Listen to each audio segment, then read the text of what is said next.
வணக்கம். 7:30 மீட்டிங் சரியா 7:30க்கு உள்ள வந்துட்டா, அனுபவம் பகிர சகோதரிகளுக்கும் ரொம்ப எளிமையா இருக்கும். 1 மணி நேரத்தில முடிச்சுட்டு போறதுக்கு. நம்ம இனி அதுக்கான முயற்சிகள் எடுத்துக்கலாம். தொடர்ந்து கலந்துரையாடல்ல வந்து சிறப்பா நெறைய பேர் வந்து கலந்துக்கிட்டே இருக்கீங்க. மகிழ்ச்சி. இப்போ இந்த வாரம் பார்த்தீங்கன்னா, நமக்கு சகோதரி மஞ்சுளா ஜவஹர் அவங்க இணைஞ்சிருக்காங்க. இப்போ நம்ம சொல்றோம் பார்த்தீங்களா குழுக்கள்ல.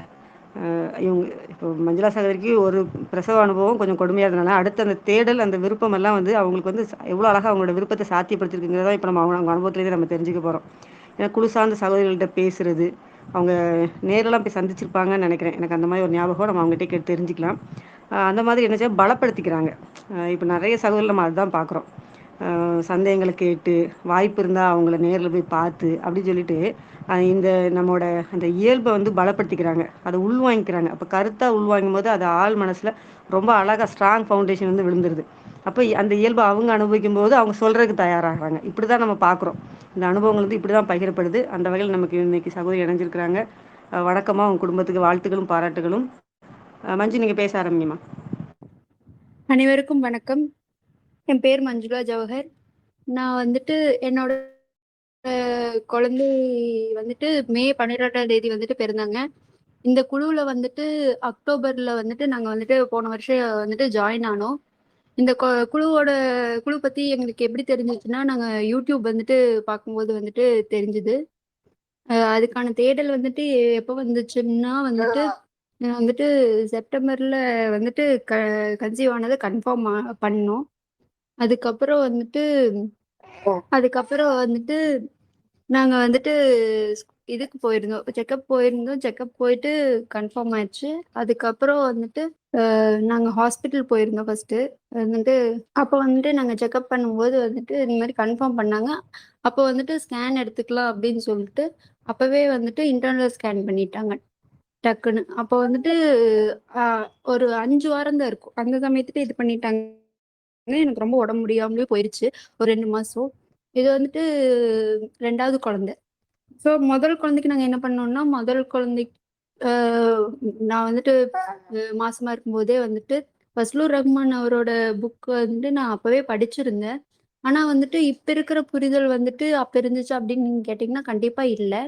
வந்துட்டு அப்ப வந்துட்டு இந்த அளவுக்கு புரிதல் இல்ல. வந்துட்டு படிச்சேன். நெறைய பேர்த்தோட அனுபவங்கள் எல்லாமே படிச்சேன். அந்த புக்க ஒரு 2, 3 டைம் படிச்சிருக்கிறேன்.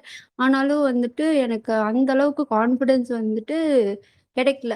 ஏன்னா நாங்க போய் தேடினோம். யார இவரு ஹீலர் பாஸ்கரோட சென்டர்லாம் போய் பார்த்தோம். ஆனா அந்த டைம்ல வந்துட்டு ஹீலர் பாஸ்கரையே அரெஸ்ட் பண்ணி, அந்த மாதிரி இஷ்யூ எல்லாம் போயிட்டு இருந்ததுனால அவரையுமே கான்டாக்ட் பண்ண முடியல. ஸோ அப்ப நாங்க தேடினோம். ஆனா அதுக்கான இது வந்துட்டு எங்களுக்கு கிடைக்கல.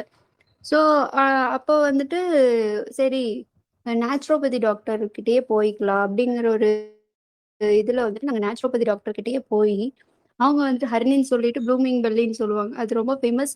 அங்க வந்துட்டு கோயம்புத்தூர்ல வந்துட்டு அது ரொம்ப வந்துட்டு பிரபலமாயிட்டு வந்துட்டு இருக்குது. இந்த மாதிரி வந்துட்டு நேச்சுரல் பர்த்திங் தான் இது பண்றாங்க. எபிசியோட்டமி எல்லாம் பண்றதில்ல. நம்ம விருப்பத்துக்கு பேர்ல இயற்கையாவே பண்றாங்க அப்படிங்கிற மாதிரி எல்லாம் வந்துட்டு சொன்னாங்க. ஆனா வந்துட்டு பிரசவ டைம்ல வந்துட்டு அந்த எக்ஸ்பீரியன்ஸ்ல பாத்தீங்கன்னா, அந்த ஃபர்ஸ்ட் குழந்தை வந்துட்டு அப்படி பிறக்கும்போது பாத்தீங்கன்னா, அது மாதிரி எல்லாம் அவங்க வந்துட்டு இது பண்ணல. இன்டர்வென்ஷன்ஸ் இருந்துச்சு. எப்படின்னா வந்துட்டு அவங்க அந்த புஷ் பண்ணுங்கன்னு ரொம்ப வந்துட்டு கடைசி நேரத்துல இது பண்ணதுனால டெலிவரி வந்துட்டு ரொம்ப வந்துட்டு சிரமமா இருந்துச்சு. நான் கொஞ்சம் சிரமப்பட்டேன் அந்த சமயத்துல. வந்துட்டு அப்போ வந்துட்டு ஸ்டிச்சிங் எல்லாம் போட்டாங்க. அது வந்துட்டு தேவையில்லாத ஒண்ணு. ஆனா வந்துட்டு அந்த ஸ்டிச்சிங் போட்டதெல்லாம் வந்துட்டு வலி தாங்க முடியல. ஸோ அது மாதிரி வந்துட்டு அதுவுமே வந்துட்டு ஒரு கசப்பான அனுபவமா தான் இருந்துச்சு. அப்புறம் வந்துட்டு 2வது சரி கன்சீவ் ஆனதுக்கப்புறம் அவங்கள போய் பார்த்தேன். அப்போ அந்த டைம்லும் வந்துட்டு ரொம்ப வந்துட்டு மணி மைண்டடாவே தான் இருந்தாங்களே ஒழிய வந்துட்டு நல்லா பிரசவம் பார்த்து கொடுக்குற இது மனசு வந்துட்டு அவங்க கிட்ட இல்ல. அப்போ வந்துட்டு இந்த 2, 3 வருஷத்துலயே அவங்க நல்லா காசு பார்த்துட்டாங்க. அவங்க வந்துட்டு அது நோக்கி தான் போயிட்டு இருக்கிறாங்களே ஒழிய வந்துட்டு அதை வந்துட்டு அவங்க சேவையா நினைக்கல. நிறைய சகோதரிகளுக்கு வந்துட்டு அது நல்லபடியா இதாகட்டும்னு அவங்க நினைக்கல. அவங்க சப்போர்ட் பண்ணாலும் அவங்க கூட வந்துட்டு ஒரு கைனகாலஜிஸ்ட் டாக்டர் தான் வச்சிருக்காங்க. ஸோ ஸோ அது மாதிரி ஒரு இங்கிலீஷ் மருத்துவர் வந்துட்டு இருக்கும்போது வந்துட்டு நம்மளை வந்துட்டு நார்மலா வந்துட்டு ஆறக்கு வந்துட்டு ரொம்ப வந்துட்டு சிரமம்தான். அந்த மாதிரி சூழ்நிலை தான் அங்க இருந்துச்சு. அப்போ வந்துட்டு மறுபடியும் வந்துட்டு ஒரு வேண்டுதல் வச்சேன், இது மாதிரி சுச்சுவேஷன் இருக்குது. அப்போ வந்துட்டு எங்களுக்கு காசு வந்துட்டு அந்த டைம்ல ரொம்ப கன்ஸ்ட்ரெயின்ட்டா இருந்துச்சு. அப்போ வந்துட்டு நான் ஒரே ஒரு வேண்டுதல் தான் வச்சிருந்தேன். இந்த மாதிரி ஆண்டவா எனக்கு வந்துட்டு இது மாதிரி எல்லாம் இருக்கு. ஆனா எளிமையான சுகப்பிரசவம் ஆகுற மாதிரி வந்துட்டு ஃபஸ்லூர் ரஹ்மான் ஐயா எல்லாம் சொல்லியிருந்தாரு. ஆனா வந்துட்டு நம்மளுக்கு இது வந்துட்டு கிடைக்க மாட்டேங்குதே. இதுக்கான இது வந்துட்டு நம்மளுக்கு கிடைக்க மாட்டேங்குது. இப்படி யாரும் வந்துட்டு இயற்கையா வீட்லயே யாரும் வந்துட்டு வெத்துக்கிறது இல்லையா அப்படிங்கிற மாதிரி வந்துட்டு எண்ணம் வந்துட்டு இருந்துச்சு. நானும் என் கணவர் வந்துட்டு அது மாதிரி வந்துட்டு பேசிட்டு இருந்துட்டோம். இது வந்துட்டு பேசி ஒரு ஒரு 2, 3 நாள்லயே வந்துட்டு எங்களுக்கு வந்துட்டு இந்த யூடியூப் சேனல் வந்துட்டு நிறைய சகோதரிகள் வந்துட்டு அவங்களோட அனுபவ பகிர்வெல்லாம் போட்டிருந்தாங்க. ஸோ அந்த மாநாடோட வீடியோஸ் எல்லாம் வந்துட்டு ஃபுல்லா வந்துட்டு நிறைய வீடியோஸ் வந்துட்டு இருந்துச்சு. ஸோ அதுல நிறைய link, Telegram link, WhatsApp link ஃபுல்லா இருந்துச்சு. அப்போ நான் வந்துட்டு நம்ம குரூப்ல வந்துட்டு அப்பதான் ஜாயின் ஆனேன். ஜாயின் ஆயிட்டு யாராச்சும் வந்துட்டு நம்ம ஊர்ல இருப்பாங்களா, நம்ம போய் சந்திச்சா நம்மளுக்கு வந்துட்டு ஒரு கான்ஃபிடன்ஸ் வரும். நம்மளுக்கு எண்ணம் இருக்குது. ஆனா அந்த அளவுக்கு வந்துட்டு அந்த கான்ஃபிடன்ஸ் இல்ல. ஸோ யாராச்சும் பார்த்தா கண்டிப்பா நம்மளுக்கு அந்த கான்ஃபிடன்ஸ் வந்துரும் அப்படிங்கிறதுக்காக வந்துட்டு யாராச்சும் இருக்காங்களா அப்படின்னு சொல்லிட்டு கேட்டப்போ தேவராஜ் அண்ணா வந்துட்டு ரிப்ளை பண்ணியிருந்தார். அப்போ வந்துட்டு அவரு ஃப்ரீயா இருந்தா நீங்க வந்துட்டு பேசலாமா அப்படின்னு வந்துட்டு கேட்டிருந்தப்போ வந்துட்டு தேவராஜ் அண்ணா வந்துட்டு கால் பண்ணியிருந்தார். கால் பண்ணி அவரு அவரு வீட்ல எப்படியெல்லாம் வந்துட்டு இருந்துச்சு, சிச்சுவேஷன் எல்லாம் இருந்துச்சு அப்படிங்கிறதெல்லாம் வந்துட்டு அவரு சொல்லியிருந்தாரு. அப்போ தேவராஜ் அண்ணா வந்துட்டு அவருக்கும் அது மாதிரிதான் அவர் தங்கச்சிக்கும் வந்துட்டு குழந்தைங்கள் அது மாதிரிதான் வந்துட்டு பிறந்தாங்க அப்படிங்கறதெல்லாம் அவரோட அனுபவம் எல்லாம் சொல்லும்போது எனக்கு வந்துட்டு கான்ஃபிடன்ஸ் வந்துச்சு. அப்புறம் நான் வந்துட்டு தொடர்ந்து வந்துட்டு ஃபஸ்லூர் ரஹ்மான் ஐயாவோட புக்கு வந்துட்டு உடலின் மொழி புக்கு, பெண்களே உங்களுக்காக புக்கு, அப்புறம் வந்துட்டு ஃபஸ்லூர் ரஹ்மான் இது இனிய வழியில் இறைவழியில் இனிய சுகப்பிரசவம் புக்கு இதெல்லாம் வந்துட்டு ரீட் பண்றதுக்கு ஆரம்பிச்சேன். அப்போ வந்துட்டு இன்னும் வந்துட்டு நல்லா வந்துட்டு புரிதல் வந்துட்டு இருந்துச்சு. ஸோ வந்துட்டு ஒரே ஒரு வேண்டுதல் தான் வந்து வச்சிருந்தேன். இந்த மாதிரி வந்துட்டு குழந்தை வந்துட்டு எளிமையா வந்துட்டு பிறக்கணும், எளிய முறையில பிறக்கணும் அப்படிங்கிற மாதிரி தான் வந்துட்டு வச்சிருந்தேன். ஒரே ஒரு இதுதான். அப்புறம் சாப்பாடெல்லாம் வந்துட்டு எப்பவும் போல நார்மலா எது பிடிச்சிருந்துச்சோ இயல்பா வந்துட்டு டெய்லியும் நம்ம எப்படி இருப்போமோ அதே மாதிரிதான். பசிக்கும்போது சாப்பிடுறது, தண்ணி துவைக்கும்போது குடிக்கிறது, தூக்கம் வரும்போது தூங்கிக்குவேன். அது மாதிரிதான் நான் வந்துட்டு இருந்தேன். அதுக்கப்புறம் வந்துட்டு நாங்க வந்துட்டு நான்வெஜ் சாப்பிட மாட்டோம். அதனால வந்துட்டு அதனால நாங்க எந்த இது பிளட் டெஸ்ட்டோ எதுவும் வந்துட்டு எடுக்கல. அப்போ வந்துட்டு அவங்க வந்துட்டு ரெக்கமெண்ட் பண்ண மாதிரி தான் நாங்க வந்துட்டு எடுத்துட்டு இருந்தோம். ஸோ அது மாதிரி தான் இருந்துச்சு. அப்புறம் டெஸ்ட் எல்லாம் வந்துட்டு ஹலோ அக்கா பேசலாங்களா? பேசுங்க பேசுங்கம்மா பேசுங்க. எல்லாரும் மன்னிச்சுக்குங்க, குழந்தை அழுதுனால தான் நான் போக வேண்டியதா போச்சு. பரவாயில்ல பரவாயில்ல மஞ்சு, நீங்க பேசுங்க பேசுங்க. அப்புறம் வந்துட்டு இந்த மாதிரி வந்துட்டு நாங்க பிளட் டெஸ்ட்டோ இல்லை வந்துட்டு ஸ்கேனோ எதுவுமே வந்துட்டு எடுத்துக்கல. அதுல எங்களுக்கு நம்பிக்கையும் இல்லை. ஃபஸ்லூர் ரஹ்மான் ஐயாவும் அதுதான் சொல்லியிருப்பாரு அவரோட புக்ல, அது தேவையில்லாதது அப்படின்னு சொல்லி. அதனால நாங்களும் வந்துட்டு எதையும் வந்துட்டு எடுத்துக்கல, ஸ்கேன் எதுவுமே வந்துட்டு பண்ணிக்கல. அந்த டைம்ல வந்துட்டு வீட்டுல வந்துட்டு ஸ்கேன் எடுக்க போறோம் அப்படிங்கிற மாதிரி சொல்லிட்டு நாங்க வந்துட்டு வெளியில தான் வந்துட்டு கோயிலுக்கு அது மாதிரி தான் புடிச்ச இடத்துல எல்லாம் போய் வந்துட்டு வேண்டுதல் மட்டும் வச்சிருந்தேன். இந்த மாதிரி வந்துட்டு பிரசவத்தை வந்துட்டு எளிமையாக்கி கொடு இறைவாங்கிற ஒரே ஒரு இதுதான். எந்நேரமும் வந்துட்டு துணையா இருங்க அப்படிங்கிற ஒரே ஒரு வேண்டுதல் மட்டும்தான் வச்சிருந்தேன். அப்புறம் வந்துட்டு பிரசவ அன்னைக்கு வந்துட்டு எனக்கு காலையில வந்துட்டு வலியெல்லாம் இல்லை. ஆனா வந்துட்டு பீரியட்ஸ் ஆகிற மாதிரி வந்துட்டு லைட்டா பிளட் ஸ்டெயினோட வந்துட்டு ஒயிட் டிஸ்சார்ஜ் மாதிரி ஆயிருந்துச்சு. நான் அப்ப வந்துட்டு வீடு கூட்டிட்டு இருந்தேன். ஸோ வந்துட்டு அப்பவே எனக்கு தெரிஞ்சிருச்சு, இது மாதிரி வந்துட்டு இன்னைக்கு கண்டிப்பா வந்துட்டு பிரசவம் நடக்க போகுது அப்படிங்கறது வந்துட்டு நான் வந்துட்டு கன்ஃபார்ம் பண்ணிக்கிட்டேன். ஏன்னா வந்துட்டு என்னோட முதல் குழந்தை வந்துட்டு அது மாதிரிதான் காலையில வந்துட்டு ஆச்சு. அப்புறம் அவங்க நைட் பிறந்தாங்க. ஸோ நான் அதை வச்சு வந்துட்டு கன்ஃபார்ம் பண்ணிக்கிட்டேன். எனக்கு வந்துட்டு இன்னைக்கு கண்டிப்பா வந்துட்டு பிரசவம் ஆகும் அப்படிங்கறத நான் வந்துட்டு கன்ஃபார்ம் பண்ணிக்கிட்டேன். அப்புறம் யார்கிட்டயும் நான் சொல்லல. அப்புறம் வந்துட்டு ஒரு 12 மணி இருக்கும். எனக்கு அப்போ வரைக்குமே வழி இல்ல. அப்ப டவுட் இருந்ததுனால நான் ஆர்லி அக்காவுக்கு வந்துட்டு கால் பண்ணியிருந்தேன். அப்ப ஆர்லி அக்கா இருந்துட்டு, நீங்க பாருங்க, டைம் இன்னைக்கு இன்னைக்கு அநேகமா வந்துட்டு பிரசவம் ஆயிரும். நீங்க பாருங்க வலி வந்துட்டு கொஞ்சம் கொஞ்சமா வர்றக்க ஆரம்பிக்கும். நீங்க பாருங்க, கவனிங்க அப்படின்னு சொல்லிட்டு பார்த்துட்டு எப்படி இருக்குதோ அதுக்கு தகுந்த மாரி நீங்க எனக்கு கால் பண்ணுங்க அப்படின்னு சொல்லிட்டு வச்சுட்டாங்க. அப்புறம் 12 மணிக்கு மேல வந்துட்டு ஒரு 12:30 ஆகும்போது எனக்கு வந்துட்டு வலி விட்டு விட்டு வந்துட்டு வரக்க ஆரம்பிச்சிருச்சு. கொஞ்சம் கொஞ்சமா வந்துட்டு வலிக்கிறக்க ஆரம்பிச்சிருச்சு. மோஷன் போற மாரி வந்துட்டு அ வலி இருந்துச்சு. அப்போ வந்துட்டு என்னால சேர்லயுமே உட்காரவே முடியல. அப்ப எனக்கு வந்துட்டு சேர்ல உட்கார்றது வந்துட்டு கம்ஃபர்டபுளா அப்ப வந்துட்டு இல்ல. ஸோ நான் வந்துட்டு மண்டி போட்டு வந்துட்டு கீழ தரையில மண்டி போட்டு, பெட்ல வந்துட்டு சாஞ்சு மண்டி போட்டு உட்காரக்க ஆரம்பிச்சுட்டேன். எனக்கு அப்படி உட்கார்ந்தா தான் கம்ஃபர்டபுளா ஃபீல் ஆச்சு. அப்போ வந்துட்டு சப்போர்ட்டுக்கு காலுக்கெல்லாம் தலகுனி குடுக்கணும் அப்படின்னு தோணுச்சு. ஸோ அந்த அந்த இயல்புப்படியே வந்துட்டு இது வந்துட்டு இயல்புப்படியே வந்துட்டு அது மாரி வந்துட்டு உட்கார்ந்துட்டேன். ஆனா வந்துட்டு இதே நீங்க ஃபர்ஸ்ட் டெலிவரியில கேட்டீங்கன்னா, எனக்கு அந்த மாதிரி வந்துட்டு இயல்புப்படியெல்லாம் தோணல. அவங்க என்ன சொல்றாங்களோ, அதைத்தான் கேட்டிருந்தேனே ஒழிய, என் உடம்பு கவனிக்கிறதுக்கெல்லாம் அப்ப வந்துட்டு எனக்கு டைமே அவங்க குடுக்கல. மனசு வந்துட்டு ஒரு அமைதியுமே இல்ல. ஒரு மாரி சலசலப்போட தான் இருந்துச்சு. அ அடுத்தென்ன அடுத்தென்னங்கிற மாரி அவங்க வந்துட்டு நெக்ஸ்ட் போயிட்டு இருந்தாங்க. ஆனா 2வதுல அது மாரி இல்ல. நான் வந்துட்டு கவனிச்சுட்டே இருந்தேன். வலி வந்துட்டு அதிகமாகுறது, கம்மியாகறது எல்லாமே எனக்கு வந்துட்டு நல்லாவே தெரிஞ்சுது. ஆ வலி வந்துட்டு அந்த உணர்வு வந்துட்டு அவன் இறங்கி வர்றதுனால வந்துட்டு ஒரு அடி வயித்துல கீழ வந்துட்டு இடுப்பெலும்பு கிட்டலாம் வந்துட்டு ஒரு வலி இருந்துச்சு. அந்த வலி உணர்வு வந்துட்டு வந்துட்டு வந்துட்டு போயிட்டு இருந்துச்சு. அது நல்லாவே வந்துட்டு தெரிஞ்சுது. அப்போ வந்துட்டு கடைசியில வந்துட்டு ஒரு 12:30க்கு தான் ஆரம்பிச்சது வலி. 2:30ங்கும் போதே வந்துட்டு தல வந்துட்டு நல்லாவே வெளியில வந்துட்டு தெரியறக்கு ஆரம்பிச்சிருச்சு. அது வந்து என்னால அந்த டைம்ல வந்துட்டு முக்கோணும்னு தோணுச்சு. அந்த டைம்ல தானாவே வந்துட்டு இயல்பாவே வந்துட்டு முக்குனா போதும். அப்ப வந்துட்டு முக்குனா வெளியில வந்துரும் அப்படிங்கிற மாதிரி வந்துட்டு ஒரு உணர்வு. முக்குனா தான் வெளிய வரும். அப்படிங்கிற ஒரு உணர்வாவே உள்ளுணர்வாவே தோணுச்சு. ஆனா ஃபர்ஸ்ட் டெலிவரியில வந்துட்டு அப்படி எனக்கு பாப்பா வெளியில வந்ததே எனக்கு ஃபீலிங்கே இல்ல. அவங்க வந்துட்டு முக்குங்க, முக்குங்கன்னே சொல்லிட்டு இருந்தாங்க. ஆனா எனக்கு வந்துட்டு செகண்ட் டெலிவரியில அப்படி இல்ல. எனக்கு தானா உள்ளுணர்வாவே மோஷன் போற மாரியே வந்துட்டு வெளியில வர வைக்கணும் அப்படிங்கிற மாதிரி வந்துட்டு தோணுச்சு.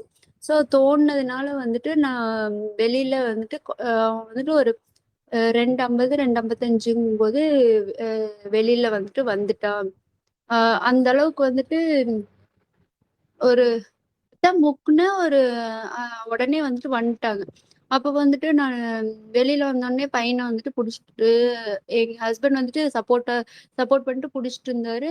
அப்போ ஒரு 5 நிமிஷம் கூட இல்ல. அமைதியா தான் உட்கார்ந்துட்டு இருந்தேன். பொறுமையா உட்கார்ந்துட்டு இருந்தேன். குத்த வச்சு உட்கார்ந்துட்டு இருந்தேன். கொஞ்ச நேரத்திலேயே வந்துட்டு நஞ்சு பையுமே வெளியில வந்துருச்சு. அதே ஃபர்ஸ்ட் டெலிவரியில வந்துட்டு ப அ அவங்க முக்குன்னு சொல்லி எனக்கு டயர்ட் ஆயி ஒரு 1 மணி நேரம் பக்கம் வந்துட்டு பாப்பா வெளிய வர்றக்கு நான் சிரமப்பட்டேன். எனக்கு சத்தும் பத்தல. அப்போ வந்துட்டு ஃபுல் எனர்ஜி போயிருச்சு. ஏன்னா நான் வாமிட் பண்ணிட்டு, மோஷன் போயி எல்லாம் வந்துட்டு முக்குன்னு பண்ணி எனக்கு இருந்த எனர்ஜியுமே வந்துட்டு டவுன் ஆயிடுச்சு. 1 மணி நேரம் பக்கம் வந்துட்டு லேபர் வார்டுலயே வந்துட்டு உட்கார்ந்துட்டு இருந்திருப்பேன். அப்ப வந்துட்டு முக்க சொல்லிட்டே இருந்தாங்க. எனர்ஜி பத்தலன்னு சொல்லிட்டு எனக்கு குளுக்கோஸ் எல்லாம் போடுறக்கு ஆரம்பிச்சுட்டாங்க. அப்ப வந்துட்டு இவங்க வந்துட்டு கிழிச்செல்லாம் விடமாட்டாங்க. எபிசியோட்டமி எல்லாம் பண்ண மாட்டாங்க அப்படின்னு சொல்லியிருந்தாங்க. ஆனா வந்துட்டு கிழிச்சு விடல. ஆனா வந்துட்டு தெச்சாங்க. அவங்க அ தெச்சது வந்துட்டு வலியா தான் இருக்குது. இன்னுமே வந்துட்டு இப்ப எனக்கு 2வது குழந்தையுமே பிறந்தாலும் வந்துட்டு அந்த முதல் ஸ்டிச் வந்துட்டு ஒழுங்கானதாவே இல்லன்னு தான் நான் சொல்லுவேன். அது மாரி ஒரு கசப்பான அனுபவம் அது. ஆனா 2வது குழந்தைக்கு அப்படி இல்ல. எனக்கு ரொம்ப சந்தோஷமா இருந்துச்சு. குழந்தை சீக்கிரம் வெளிய வந்துட்டு நான் எக்ஸ்பெக்ட் பண்ணவே இல்ல. இவ்ளோ சீக்கிரம் அவ வெளிய வருவா அப்படின்னு. ஒரு ஒரு 1 1/2 மணி நேரத்துலேருந்து 2 மணி நேரத்துக்குள்ளேயே வந்துட்டு டக்குன்னு வந்துட்டு வெளியில வந்துட்டா. நான் வந்துட்டு அவ்வளவு சீக்கிரம் பொறப்பானும்னு நினைக்கல. எனக்கு வந்துட்டு என்னை அவன் கஷ்டமும் படுத்தல. எனக்கு ரொம்ப எளிமையா இருந்துச்சு, சுகமா இருந்துச்சு. வெளியில வரும்போது உடனே வந்துட்டு என் குழந்தைய பார்ப்பேங்கிற சந்தோஷம் தான் இருந்துச்சே ஒழிய, எந்த ஒரு கஷ்டமுமே எனக்கு தெரியல. உடனே நாங்க வீட்டுல தான் இருந்தோம். எங்க வீட்டுக்கு போயிட்டோம். எனக்கு அவ்வளோ கம்ஃபர்டபுளா இருந்துச்சு. அந்த அன்னைக்கு வந்துட்டு ரெக்கவர் ஆகுறதுமே நான் வந்துட்டு அந்த அன்னைக்கு நைட்டே வந்துட்டு நான் தான் குழந்தைய பார்த்துக்கிட்டேன். அந்த அளவுக்கு வந்துட்டு ரெக்கவர் ஆயிட்டேன். ஆனா ஃபர்ஸ்ட் குழந்தைன்னா வந்துட்டு ரொம்ப கஷ்டப்பட்டேன். தூக்கமே இல்லாம சிரமப்பட்டு ப குழந்தைய பார்த்துக்கவே முடியல. ஏன்னா ஒழுங்கா உட்காரவும் முடியல, ஃபீட் பண்ணவும் முடியல. ஃபர்ஸ்ட் குழந்தைங்கனால அதை எப்படி பார்த்துக்கிறதுன்னு எனக்கு தெரியல. அந்த மாதிரி கஷ்டமா இருந்துச்சு. ஆனா தம்பி வந்துட்டு நான் முழுக்க முழுக்க வந்துட்டு நைட் ஃபுல்லா நானே பார்த்துக்கிற அளவுக்கு வந்துட்டு எனக்கு கொஞ்சம் ஈஸியாவும் இருந்துச்சு. வீட்லயே வேணுங்கிறது பண்ணி பசிக்கிறப்போ வேணுங்கிறது பண்ணி குடுத்தாங்க. சாப்பிட்டு எளிமையா ரெஸ்ட் எடுக்கிற மாதிரியும் இருந்துச்சு. ஸோ வீட்லயே வந்துட்டு எனக்கு வந்துட்டு வலி இருந்ததுனால வந்துட்டு எனக்கு வலிக்கும்போது எனக்கு எப்படி கம்ஃபர்டபுளா இருந்துச்சோ நான் அது மாதிரி வந்துட்டு உட்காந்துக்கிட்டேன். வண்டி போட்டு உட்காந்துக்கிட்டேன். அதனால கம்ஃபர்டபுளா இருந்துச்சு. ரொம்ப வலிக்கும்போது நல்லா சாஞ்சுக்கிட்டேன். அப்ப எங்க வீட்டுக்காரர் வந்துட்டு இடுப்புல நல்லா வந்துட்டு தேய்ச்சு விட சொன்னா, அவர் தேய்ச்சு விட்டதுக்கு எனக்கு நல்லா வந்துட்டு அந்த டைம்ல சுகமா இருந்துச்சு. இதே வந்துட்டு ஹாஸ்பிட்டல்லாம் வந்துட்டு போயிருந்தா வந்துட்டு அங்கெல்லாம் வந்துட்டு உட்கார வச்சுட்டாங்க. வந்துட்டு ஸ்குவாட் பொசிஷன்ல உட்காருங்க அப்படின்னு சொல்லி ஃபர்ஸ்ட் வந்துட்டு உட்கார வச்சுட்டாங்க. உங்களுக்கு எந்த பொசிஷன் கம்ஃபர்டபுள்னு கூட அவங்க கேட்கல. ஃபர்ஸ்ட் படுக்கிற மாதிரி படுத்துட்டு இருந்ததுனால சுத்தமாவே குழந்தை வந்துட்டு வெளியிலயே 10 சென்டிமீட்டர் டைலேட் ஆயிடுச்சுன்னு சொல்லிட்டாங்க. ஆனா வந்துட்டு பாப்பா வந்துட்டு வெளியிலவே அவனால வர முடியல. ஏன்னா படுக்க வச்சுட்டு இருந்தாங்க. ஹார்ட் பீட் செக் பண்ணிட்டே இருந்தாங்க. அப்புறம் இப்படி இருந்துச்சு, இப்படி இருக்கு, அப்படி இருக்கு அப்படின்னாங்க. உடனே வந்துட்டு நீங்க குத்த வச்சு உட்காந்து ட்ரை பண்ணுங்க அப்படி இப்படின்னாங்க.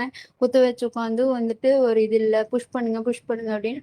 எனக்கே அந்த கான்ஃபிடன்ஸ் இல்லை. நல்லா நம்மளுக்கு வந்துட்டு புஷ் பண்ண தெரியல, நல்லாவே வந்துட்டு புஷ் பண்ண மாட்டேங்கிறோம் அப்படிங்கிற மாதிரி ப்ரெஷர் பண்ணிட்டே இருந்தாங்க. அந்த கைனகாலஜிஸ்ட் வந்துட்டு ப்ரெஷர் பண்ணிட்டே இருந்தாங்க.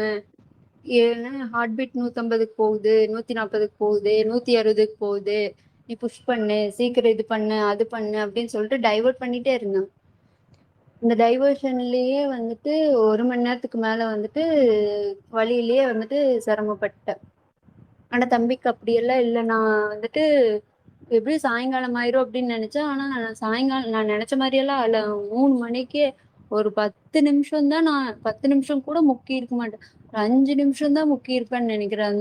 அதுவும் அந்த எண்ணம் வந்ததுனால முக்குனேன். அந்த மாதிரி வந்துட்டு அந்த உணர்வு வந்ததுனால முக்குனேன். நீ முக்கணும், வெளியே வரப்போற அப்படிங்கிற முக்கணும் அப்படிங்கறதுனால நான் வந்துட்டு முக்குனேன். அந்த டைம் வந்துட்டு எனக்கு நான் ஃபுல் அண்ட் ஃபுல் வந்துட்டு உடம்ப கவனிக்கிறதுக்கு மட்டும் வந்துட்டு எனக்கு நல்லா வந்துட்டு ஒரு தெளிவு இருந்துச்சு, டைம் இருந்துச்சு. வீட்லயே இருந்ததுனால அந்த சௌரியம் இருந்துச்சு, பொறுமை இருந்துச்சு. எட இடையூறு பண்றதுக்கு யாருமே இல்லை, எது சொல்றதுக்கும் யாருமே இல்லை. ஸோ வந்துட்டு ஒரு அமைதி இருந்துச்சு, ஒரு நல்லா வந்துட்டு தெளிவு இருந்துச்சு.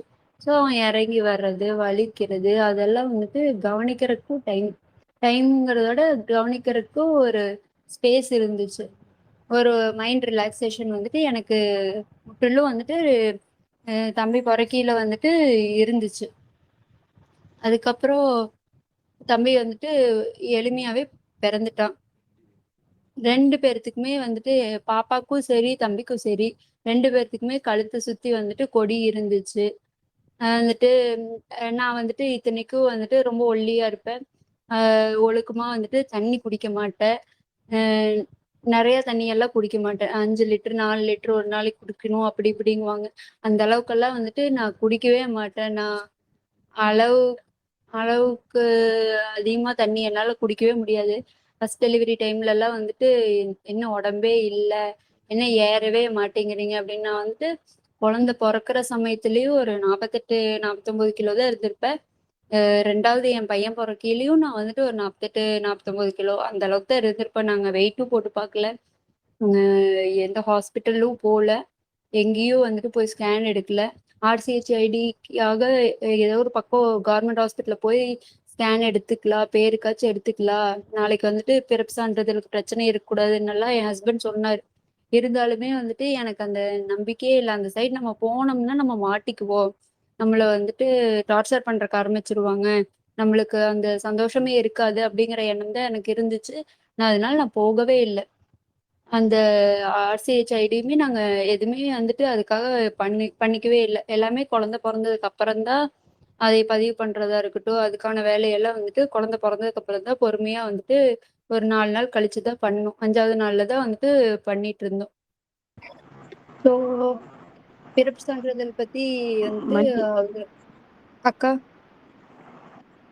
இல்ல சகோதரர் அதை பிறப்பு சான்றிதழ் பத்தி சகோதரர் சொல்றதுக்கு இருக்கிறாங்களா பக்கத்துல? ஆமாங்கக்கா. ஜவஹர் இருக்காங்களா? சொல்லுங்க. ஆமாங்க ஆமாங்க. ஹலோ ஹலோ வணக்கம். வணக்கங்க தம்பி, சொல்லுங்க, நீங்க சொல்லுங்க. வணக்கங்கண்ணா. வணக்கங்கண்ணா, அனைவருக்கும் வணக்கம். என் பேர் ஜவஹர், அவர் மஞ்சுளாவோட வீட்டுக்காரருங்க. இப்போ பிறப்பு சான்றிதழ் என்னன்னா, உங்க அருளியா அக்கா சொன்னாங்க, ஒரு 2-3 நாள் கழிச்சு ரிலாக்ஸா ஆகுங்க. அதுக்கப்புறம் வந்து நம்ம வந்து பிறப்பு சான்றிதழுக்கு உண்டான எல்லா வேலையும் பார்க்கலாம் அப்படின்னு சொல்லி சொன்னாங்க. அப்புறம் 2-3 நாள் கழிச்சு கிரிதரன் அவருக்கு கான்டாக்ட் பண்ண சொன்னாங்க. நான் கான்டாக்ட் பண்ணேங்க. பண்ணதுக்கப்புறம் அவர் வந்து ஃபார்ம் ஃபில்அப் பண்ணி அனுப்புறதுக்கு ஒரு ஃபார்மு, லெட்டரு ஃபார்மேட்டு எல்லாமே கொடுத்தாரு, அனுப்புனாரு. அவர் சொன்ன மாதிரி நான் ஃபில்அப் பண்ணி எங்கள் ஊர் விஓவுக்கு அனுப்பிவிட்டேங்க. போஸ்ட் மூலமாக பண்ண சொன்னார், பண்ணியாச்சு. பண்ணி அனுப்பிவிட்டேன். அனுப்பிவிட்டதுக்கு அவங்க அடுத்த நாளே வந்து அவங்களுக்கு போஸ்ட் போயிடுச்சு. போனதுக்கப்புறம் வீட்டுக்கு உடனே ஃபஸ்ட்டு ஃபோன் பண்ணார் விஏஓ. ஃபோன் பண்ணி என்ன சொன்னார்னா, இப்படி நீங்கள் லெட்டர் அனுப்பிக்கிறீங்க, லெட்டர்லாம் அனுப்பக்கூடாது, ஃபர்ஸ்ட் நீங்கள் வாங்க அப்படின்னு சொல்லி என்னை சொன்னாங்க.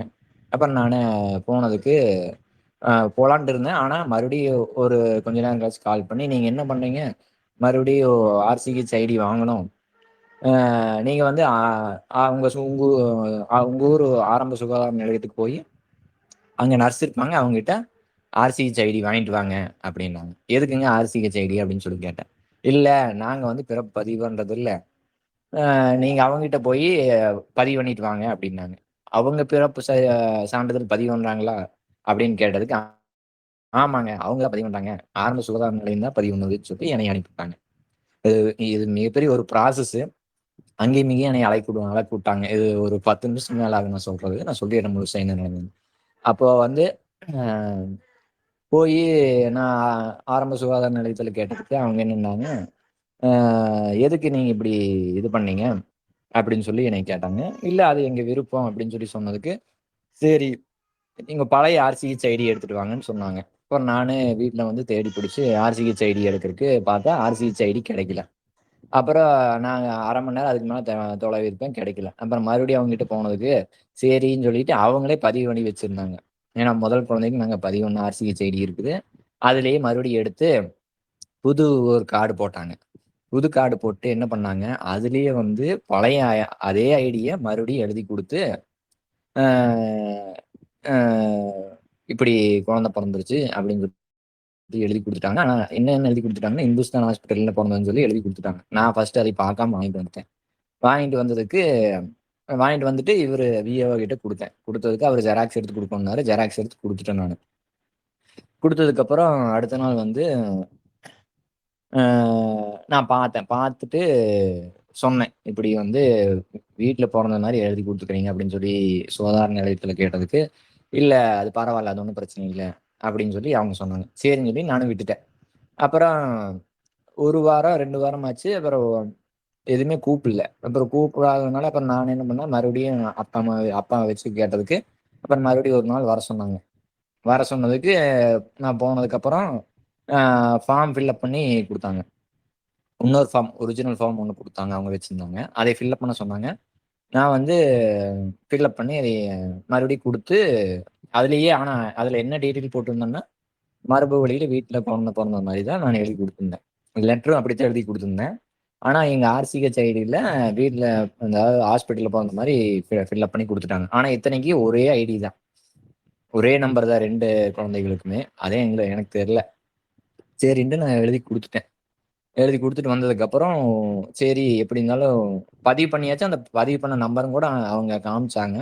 சரின்ட்டு நான் வந்துட்டேன். வந்ததுக்கப்புறம் சரி எப்படி இருந்தாலும் ஒரு 10 நாள் ஆகுன்னு சொல்லி 10 நாள் வெயிட் பண்ணி பார்த்தோம். வரல. ஆர்சி இதுல நெட்ல போய் பர்த் ரெஜிஸ்ட்ரேஷன் சிஆர்எஸ்டிஎன்னு ஒரு வெப்சைட்ல போய் பார்த்ததுக்கு 10 நாள் கழிச்சு பார்த்தேன் வரல. 20 நாள் கழிச்சு பார்த்தேன் வரல. அப்புறம் மறுபடியும் இவரு கிரிதன் அண்ணனுக்கு கூப்பிட்டதுக்கு அவங்க வந்து அவரு சொன்னாரு, நீங்க வந்து ஃபர்ஸ்ட் விஏஓ கேளுங்க. அவரு என்ன சொல்றாருன்னு பார்க்கலாம். நீங்க பிடிச்சி இது நம்ம உரிமை. இது வந்து அவங்க கொடுத்துதான் ஆகணும். கொடுக்க முடியும்னு சொல்ல முடியாது. இது ஏன்னா அவங்க நம்மளுக்காக வேலை செய்யறதுக்கு தான் அவங்கள அப்பாயின்மெண்ட் பண்ணிக்கிறாங்க. அப்படின்னு சொல்லி நீங்க பொறுமையா கேளுங்க அப்படின்னாரு. அப்புறம் நான் கேட்டதுக்கு அவர் விஏஓக்கு ஃபோன் பண்ணதுக்கு அவர் வந்துட்டு நான் பதிவு பண்ணியாச்சு அப்படின்னு சொல்லி சொன்னாரு. பதிவு பண்ணியாச்சுங்க சார். அப்போ இங்க வரல அப்படின்னு சொல்லி சொன்னதுக்கு இல்ல நான் பதிவு பண்ணிட்டேன் அப்படின்னு சொல்லி சொல்லிட்டு அதைய ஃபோனை கட் பண்ணிட்டாரு. அதுக்கப்புறம் கூப்பிட்டு எடுக்கல. இந்த மாதிரியே ஒரு 2-3 நாள் பண்ணிட்டு இருந்தாரு. அப்புறம் நான் வந்துட்டு அப்புறம் மறுபடியும் கிரிதரன் அண்ணா கிட்ட கேட்டதுக்கு நீங்க வந்து சிஎம் செல்லுக்கு 1100க்கு ஒரு கம்ப்ளைண்ட் ரைஸ் பண்ணிருங்க அப்படின்னு சொல்லி சொன்னோம்னா சொன்னாரு. சரின்னு நானும் ரைஸ் பண்ணிட்டேன். ரைஸ் பண்ணிட்டு ஒரு 2 வாரம் என்னமோ ஆச்சு. அதுக்கப்புறம் மறுபடியும் நான் கால் பண்ணேன். கால் பண்ணதுக்கு அவரு விஏஓ கொஞ்சம் திமிரா பேசினாரு. நீ வந்து உனக்கு சார் பதிவு பண்ணிட்டீங்கல்ல, சர்டிஃபிகேட் வரல அப்படின்னு சொல்லி மறுபடியும் ஃபோன்ல கேட்டதுக்கு நீ வந்து உனக்கு வேணும்னா டிஹெச் ஆஃபீஸ்க்கு போய் வாங்கிக்கோ அப்படின்னு சொல்லி ஒரு ஒரு திமிரா சொன்னாரு. அப்புறம் மறுபடியும் கூப்பிட்டேன். எனக்கு டிஹெச் ஆஃபீஸ்னு எதுன்னு தெரியல. தெரியாதனால மறுபடியும் கேட்டதுக்கு கால் பண்ணதுக்கு எடுக்கவே இல்லை. மெசேஜ் பண்ணேன். நீங்க எப்பங்க சார் ஃப்ரீ? நான் கால் பண்றேன் அப்படின்னு சொல்லி மெசேஜ் பண்ணதுக்கும் அவர் ரிப்ளை பண்ணல. அப்புறம் இப்படியே வந்து 1 வாரம் போயிடுச்சு. அப்புறம் மறுபடியும் வந்து நான் சிஎம் செல்ல கேட்டேன். கேட்டதுக்கு உங்களோட மனு வந்து அன்னூர் தாலுகா ஆஃபீஸ் இருக்குது. எங்க ஊருக்கு சம்மந்தப்பட்ட தாலுக்கு வந்து அன்னூர் தாலுகா. அங்கிருந்து கூப்பிட்டாங்க. கூப்பிட்டதுக்கு இப்படி நான் சொன்னேன். இப்படி பிறப்பு வீட்ல குழந்தை பிறந்துருச்சுங்க. பிறப்பு பதிவு பண்றதுக்கு நான் விஏஓ கிட்ட எல்லா டீட்டெயில்ஸும் லெட்டரு எல்லாமே ஃபார்மேட் எல்லாம் ஃபில்அப் பண்ணி அனுப்பி விட்டாச்சுங்க. இன்னும் வந்து எனக்கு பர்த் சர்டிஃபிகேட் குடுக்கலன்னு சொல்லி சொன்னதுக்கு அவங்க வந்துட்டு நீங்க வந்து இங்க village head office administrative head ஆஃபீஸ்ன்னு சொல்லிட்டு ஒரு எங்க ஊர்ல ரேஸ் கோர்ஸ்னு ஒரு மெயின் சிட்டிக்குள்ள ஒரு ஆஃபீஸ் இருக்குது. அங்க போய் பார்க்க சொன்னாங்க. அங்க போய் நதியம்மன் ஒருத்தவங்க இருப்பாங்க. அவங்ககிட்ட பாருங்கன்னு சொன்னதுக்கு அப்புறம் சரின்னு சொல்லிட்டு அதுக்கப்புறம் ஏன்னா இது வரைக்குமே வந்து விஏஓ ஆகட்டும் யார் ஆகட்டும் எங்க இருக்குது ஆஃபீஸ் என்ன அப்படின்னு சொல்லி ஒரு தகவலும் கொடுக்கல. இத்தனைக்கு நான் லெட்டர்ல வந்து என் ஃபோன் நம்பரை போட்டுக்கிறேன். ஃபோன் நம்பர் போட்டதுக்கு ஏதாவது தகவல் இருந்ததுன்னா எனக்கு தெரியப்படுத்துங்கன்னு சொல்லி எல்லாமே தெளிவாக லெட்டர் எழுதி கொடுத்துக்கிறேன். ஆனா இது நாள் வரைக்குமே அவங்க கிட்ட இருந்து ஒரு கால் கூட வரல. அப்போ விஏஓ கிட்ட இருந்து ஒரு கால் வரல. அப்புறம் சிஎம் செல் கம்ப்ளைண்ட் ரைஸ் பண்ணதுக்கு அப்புறம் தான் இன்னொரு தாலுக்கால இருந்து கூப்பிட்டு சொன்னாங்க. சொன்னதுக்கு அப்புறம் நதியம்மான் சொல்லி ஒருத்தங்க அதாவது ஹோம் டெலிவரி பார்க்கறக்குன்னே ஒருத்தங்க அப்பாயின்மெண்ட் பண்ணிக்கிறாங்க அப்படின்னு சொல்லி அன்னூர் தாலுக்கா ஆஃபீஸ்ல சிஎம் செல்ல கம்ப்ளைண்ட் ரைஸ் பண்ணதுக்கு அப்புறம் தான் இந்த தகவலை சொன்னாங்க. அப்புறம் சரின்னு இது அது வரைக்குமே விஏஓ ஆகட்டும் யாருமே ஒரு எந்த தகவலும் சொல்லல. அப்புறம் நான் என்ன பண்ணேன், அப்புறம் மறுபடியும் அந்த ஹெட் ஆஃபீஸ்க்கு போனேன். ஹெட் ஆஃபீஸ்க்கு போனதுக்கு இப்படி நதியா மேம்னு சொல்லி ஒருத்தங்க இருக்கிறாங்க. பிறப்பு பதிவு பண்றதுக்கு அவங்க வந்து பதிவு பண்ணி கொடுப்பாங்க. அவங்க கிட்ட நான் வந்துக்கிறேங்க அவங்கள பார்க்கணும்னு சொல்லி சொன்னதுக்கு அவங்க வந்து வரலைங்க இன்னைக்கு லீவுங்க அப்படின்னு சொல்லி அங்க இருக்கிறவங்க சொன்னாங்க. அப்புறம் சரின்ட்டு அப்புறம் மறுபடியும் அப்புறம் 2-3 நாள் கழிச்சு போனதுக்கு அப்பவும் அவங்க இல்லை. அப்புறம் எங்க அப்பா வீட்டுல இருந்து என்னை டார்ச்சர் பண்ண ஆரம்பிச்சாங்க. ஏன் இவ்வளவு நாள் பண்ணல அப்படின்னு சொல்லி நான் சொல்றதையே புரிஞ்சுக்காம உன் மேலதான் தப்பு நீ தான் எல்லாம் பண்ணிருக்கணும் அப்படின்னு சொல்லி ஒரு புரிதல் இல்லாம வீட்டுல பிடிச்சி சத்தம் போட்டதுனால அப்புறம் எங்க மாமா உள்ள கலெக்டர் ஆபீஸ்ல தெரிஞ்சவங்க இருக்கிறாங்கன்னு சொல்லி சொன்னாரு. அவர் ஒர்க் பண்ணிட்டு இருக்கிறாரு. அதனால சொன்னாரு. சரின்னு சொல்லிட்டு அவர் வச்சு மூவ் பண்ணலாம்னு சொல்லி வீட்டுல அப்பா ரொம்ப டார்ச்சர் பண்ணதுனால அவங்க வச்சு மூவ் பண்ணோம். அவர் வந்து ஃபோன் பண்ணி சொன்னதுக்கு அப்புறம் ஒரு 2 நாள் கழிச்சு மறுபடியும் அந்த மேம் வந்து போட்டுட்டாங்க. அந்த மேம் மறுபடியும் எங்க ஊர் விஏஓக்கு கால் பண்ணி இப்படி போட்டு விட்டாச்சுங்க. நீங்க தான் மறுபடியும் அப்ரூவல் கொடுக்கணும்னு சொல்லி மறுபடியும் எங்க விஏஓக்கு வந்துச்சு. மறுபடியும் அந்த விஏஓ வந்ததுக்கு அப்புறம் மறுபடியும் அந்த விஏஓ வந்துட்டு எனக்கு தெரியாதுங்க அப்படின்னு சொல்லி சொன்னதுக்கு மறுபடியும் கால் பண்ணுச்சு. இப்படியே மாத்தி மாத்தி அங்கே இங்கேயும் அழைக்கிட்டு சரி இன்னைக்கு முடிவு தெரிஞ்சாங்கன்னு சொல்லிட்டு மறுபடியும் அந்த நதிய மேம் கால் பண்ணி அவர்கிட்ட பேச சொன்னதுக்கு அந்த மேம் சொன்னாங்க இப்படி நீங்க தான் அப்ரூவல் கொடுக்கணும் அப்படின்னு சொல்லி. ஏன்னா இதுக்கு முன்னாடி எல்லாம் அவங்க பண்ணதே இல்லைங்கம்மா. ஹோம் பர்த் யாருமே பண்ணது இல்லையாமா, டெத் மட்டும்தான் ரெஜிஸ்டர் பண்ணாங்களாமா அப்படின்னு சொல்லி ஏதோ சமாளிக்கிறாங்களா இல்லை உண்மையாலுமே பண்ணலையான்னு எங்களுக்கு தெரியல. அப்புறம் மறுபடியும் அவர்கிட்ட சொன்னதுக்கு அப்புறம் அவரு மறுபடியும் அந்த சைன் போட்டு அனுப்பி விட்டாருங்க. அதுக்கப்புறம் ஒரு 10 நாள் கழிச்சு பிறப்பு சான்றிதழ் வந்துருச்சுங்க. இது நாள் வரைக்குமே என்ன தெரிஞ்சதுன்னா, போய் தகவல் பிறப்பு பதிவு பண்ணணும் அப்படின்னு சொல்லி அணுகுனோம்னா, ஹோம் பர்த்னாலே வந்து வாண்டடா அழைக்கிற மாதிரி இருந்துச்சுங்க எனக்கு பொறுத்த வரைக்கும். இதே வந்து ஃபர்ஸ்ட் குழந்தை எங்களுக்கு வந்து ஹாஸ்பிட்டல்ல பொறந்துச்சு, இந்துஸ்தான் ஹாஸ்பிட்டல்ல. அங்க வந்து ஒண்ணுமே பண்ணல. ஜஸ்ட் ஃபார்ம் குடுத்தாங்க. நாங்க ஃபில் பண்ணி குடுத்தோம். ஒரு 10 நாள், 20 நாள்ல மறுபடியும் அவங்களே கால் பண்ணாங்க. இப்படி வந்து ஆதார் கார்டு, ப்ரூஃப் வேணும். வந்து குடுத்துட்டு போங்கன்னு சொல்லி சொன்னாங்க. அந்த இந்துஸ்தான் ஹாஸ்பிட்டல் இருக்கிற ஏரியாக்கு சம்மந்தப்பட்ட அ விஏஓ ஆஃபீஸ்ல. நானு கொண்டு போய் குடுத்தேன். அது குடுத்து 10 நாள். மொத்தம் 20 நாள்ல ஃபர்ஸ்ட் குழந்தைக்கு சர்டிபிகேட் வந்துருச்சு. ஆனா இந்த குழந்தைக்கு 12/5/2025 பொறந்துச்சு குழந்தை. இன்னையோட வந்து 5, 6 மாசம் ஆச்சுங்க.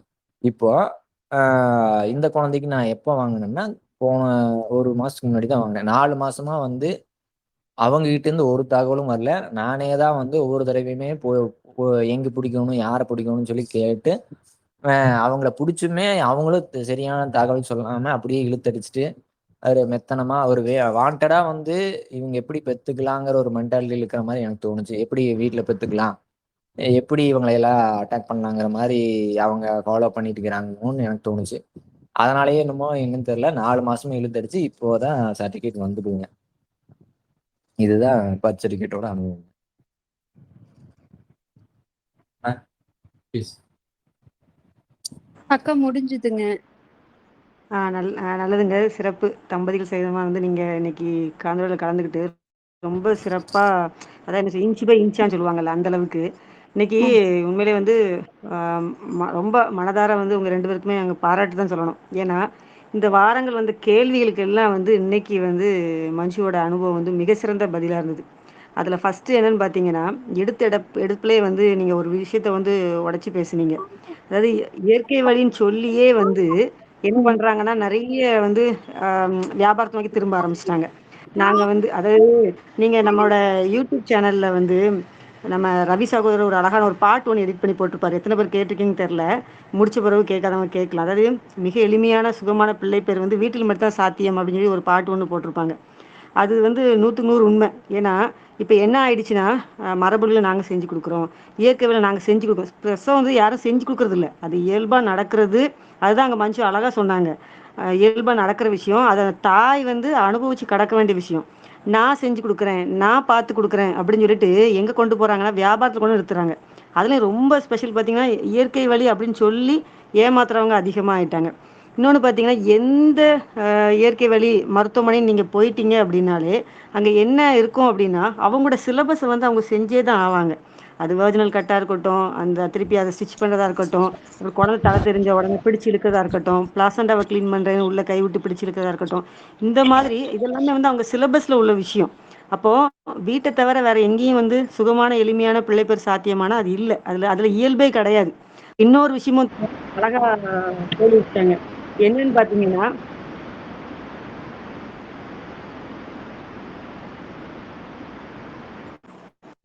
இன்னொரு விஷயம் ரொம்ப அழகா தோலுரிச்சாங்க. என்னன்னு பார்த்தீங்கன்னா, அந்த அதாவது நம்மளுடைய ஃபினான்ஷியல் ஸ்டேட்டஸே வந்து அதுக்கு ஒத்து வர மாட்டேங்குது. அந்த காஸ்ட்லி ஆக்கி விட்டாங்க. அந்த அளவுக்கு வந்து என்ன பண்ணி விட்டாங்கன்னா, ரொம்பவே காஸ்ட்லி ஆக்கி விட்டாங்க. இயற்கை வழி, இயல்பு வழி பிள்ளைப்பேறு, மரபு பிள்ளைப்பேறுன்னு சொல்லி விஷயத்தையே வந்து ரொம்ப தெளிவா நான் வந்து சுட்டிக்காட்டிட்டாங்க. இன்னொன்னு ரொம்ப வெளிப்படையாவே சொல்றேன்ம்மா. ஃபர்ஸ்ட் மையம் வந்து முறையா வந்து வீட்டு பிள்ளை பேரு அப்படிங்கிற விஷயத்த வந்து இதான் இறைவழியில் இனிய சுகப்பிரசவம் அந்த வார்த்தையே அங்க முடிஞ்சு போச்சு. அது இயல்பு தான். நீ அதை இறைவன், இயற்கை, இயல்பு எப்படினாலும் நீ அதை உள்வாங்கிக்கலாம் அப்படிங்கிறத வந்து சாட்சிகளோடு, அத்தாட்சிகளோடு வந்து அந்த புத்தகத்துல வந்து அவர் எழுதியிருந்தாரு. அப்போ பார்த்தீங்கன்னா, அத வந்து நெறைய பேர் வந்து அத பத்தி பேச ஆரம்பிச்சாங்க. பேச ஆரம்பிச்சு பிரபலமானாங்க. பேச ஆரம்பிச்சு பிரபலமானாங்க. ஆனா, பிரபலம் ஆனதுக்கப்புறம் அவங்க காட்டுன இடமும் எங்கன்னா, நெறைய மருத்துவமனைகள தான் காட்ட ஆரம்பிச்சாங்க. அங்க போங்க, அங்க சேஃப். அங்க போங்க, அங்க சேஃப். அப்ப நம்முடைய அதாவது பெண்களுடைய வந்து அந்த சுயம் வந்து அங்க அங்க மீண்டும் மீண்டும் தளர்வு தான் ஆகுது. தளர்வுபடுத்துறாங்க. உனக்கு வந்து இல்ல, உனக்கு ஒரு சேஃப் ஜோன் வேணும் அப்படின்னு மருத்துவமனைக்கு கை காட்டுறது. நீங்க மஞ்சு ஆரம்பிங்க. அந்த டைமில் வந்து ஹீரோ பாஸ்கர் கைதுங்கனால எனக்கு காண்டாக்ட் பண்ண முடியல. ஒரு வேளை காண்டாக்ட் பண்ணியிருந்தாலும் இந்த இயல்பு பிள்ளை பேர் சாத்தியம் ஆயிருக்குமா அப்படின்னா அது கேள்விக்குறி தான். ஏன்னா ஏதாவது மருத்துவமனை தான் கை கட்டப்பட்டிருக்கோம். அப்போது நமக்கு வந்து அப்படி தானே இருக்கும். அவங்க நல்ல விஷயம் சொல்கிறாங்க, அப்போ அவங்க சொல்கிற விஷயமும் காட்டுற இடமும் நல்லதாக தான் இருக்கும் அப்படின்னு நினச்சி தான் போகும். அப்படி நம்பி தான் வந்து நிறைய பேர் போகிறாங்க. ஆனால் அங்கே வந்து சில சொல்லாடல்களை வச்சு வந்து திருப்பி திருப்பி திருப்பி நம்மளை வந்து நம்ம சுயத்தை இழக்கிற வேலை தான் அங்கே நடக்குது.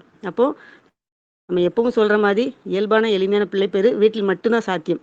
அதில் அவங்க சொன்ன விஷயத்தை எவ்வளோ நுணுக்கமாக நீங்கள் கவனிச்சிங்கன்னு தெரில. எனக்கு எப்படி கம்ஃபர்டபுளாக இருக்க தோணுச்சோ அப்படி நான் இருந்தேன். பொறுமையாக இருந்தேன், அமைதியாக இருந்தேன். அவ்வளோ தெளிவாக எனக்கு எல்லா விஷயமும் புரிஞ்சிச்சு. என் உடம்புல இருக்க மாற்றத்தை நான் அணு அணுவாக ரசித்தேன், கவனிக்க முடிஞ்சிச்சு. எனக்கு என் மைண்டு வந்து அவ்வளோ ரிலாக்ஸாக இருந்துச்சு அப்படின்னாங்க. அவங்க சொல்லும்போது அப்படியே நமக்கு அந்த அது என்ன சொல்கிறது, அந்த பாசிட்டிவ் வைப் நமக்கு இறங்கும்ல, அந்த அளவுக்கு வந்து அந்த மஞ்சுவோட வார்த்தை இருந்து. ஏன்னா அவங்க அதை அனுபவிச்சிருக்காங்க. அவங்களால வந்து ஒத்து பார்க்க முடியுது. அதனால தான் சகோதரிகள் வந்து அனுபவத்தை பகிர்றதுக்கு முன் வராங்க. நான் ஒரு கசப்பான அனுபவத்தை கடந்து வந்துட்டேன், திருப்பி எனக்கு ஒரு சுகம் கிடச்சிருச்சு, இது எல்லாருக்கும் கிடைக்கணும் அப்படிங்கிறத சொல்ல வராங்க. இன்னொரு விஷயம், இப்போ இன்னைக்கு ஒரு சகோதரர் ஒருத்தர் கேள்வி கேட்டிருந்தார். அவங்க மனைவியோட எடை குறித்து ஒரு கேள்வி கேட்டிருந்தார். அடித்து தூக்குனாங்க அழகா. மஞ்சுவோட அனுபவத்தில் அதுக்கான பதில் கிடச்சிச்சு. வெயிட்லாம் பெருசாக ஏறல, அதே மாதிரி இருந்துச்சு. நான் அதை பெருசாக நான் ஸ்ட்ரெஸ்ஸாக எடுத்துக்கவே இல்லை. ஏன்னா சகோதரர் கேட்டிருந்தார், 48 கிலோ என்னமோ தான் இருக்கிறாங்க, பெருசாக வெயிட் ஏறலை அப்படிங்கிற மாதிரி கேட்டிருந்தாங்க.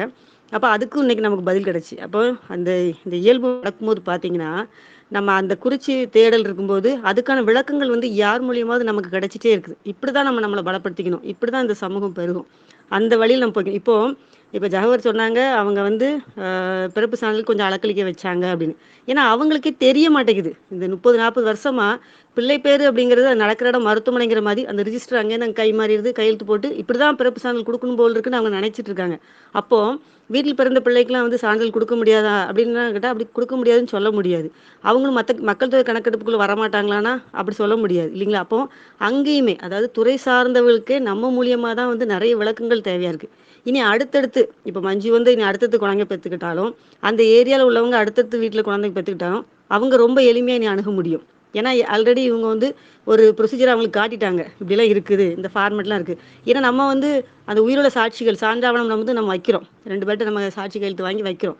அதை விட அந்த உயிருள்ள சாட்சிகளை விட பெரிய சாட்சிகள் வேணுமானா இல்லை, மருத்துவமனைங்கிற சாட்சி வேணுமானா இல்லை. மருத்துவமனையில் கூட நம்மளோட குழந்தையா நம்ம கையில் தராங்களாங்கிற விஷயம் கூட நமக்கு தெரியாது, ஒரு நம்பிக்கையில் தான் வாங்கிட்டு வர்றோம். ஆனால் இங்கே அப்படி இல்லை, நம்ம குழந்தை நம்ம கையில் நம்ம ஏந்துறோம், நம்ம அதை வந்து பிரசவிச்சு நம்ம வச்சுக்கிறோம். அப்படி இருக்கும்போது இது இது வந்து தவறான இல்லை, இதை தான் நம்ம எல்லா குழந்தைகளும் சொல்கிறோம். இங்கே இப்போ ஜவஹர்களுக்கு சில அலைக்கழிப்பு இந்த குடும்பத்துக்கு இருந்தாலும் இனி அடுத்தது பிள்ளைப்பேட்டில் அது இருக்காது.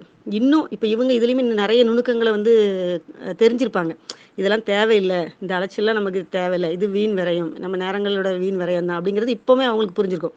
இனி அடுத்த பிள்ளைங்களுக்கு பார்த்தீங்கன்னா வீட்டிலேருந்தே அவங்களுடைய பிறப்பு சான்றிதழ் ஈஸியாக வந்து சாத்தியப்படுத்திடுவாங்க. அது ஒரு பேப்பர் தான், அது நம்ம திருப்பி திருப்பி சொல்கிற மாதிரி தான். அந்த பேப்பர் வந்து தர முடியாதுலாம் சொல்ல முடியாது. இப்போ இந்த வாரம் நம்ம சகோதரி ஒருத்தவங்களும் ரொம்ப அழகாக வந்து அதாவது எங்கே நான் தவறு பண்ணேன், ஏன் எனக்கு டிலே ஆச்சு அப்படிங்கிறத வந்து ரொம்ப அழகாக உடச்சி பேசியிருந்தாங்க. அப்புறம் அவங்க தலையிட்டதுக்கப்புறம் 2 முறையில் வந்து அந்த பிறப்பு சான்றிதழ் கை கிடச்சிச்சு அப்படின்னு பாரதி சகோதரி அவங்களோட அனுபவத்தை பகிர்ந்துருந்தாங்க.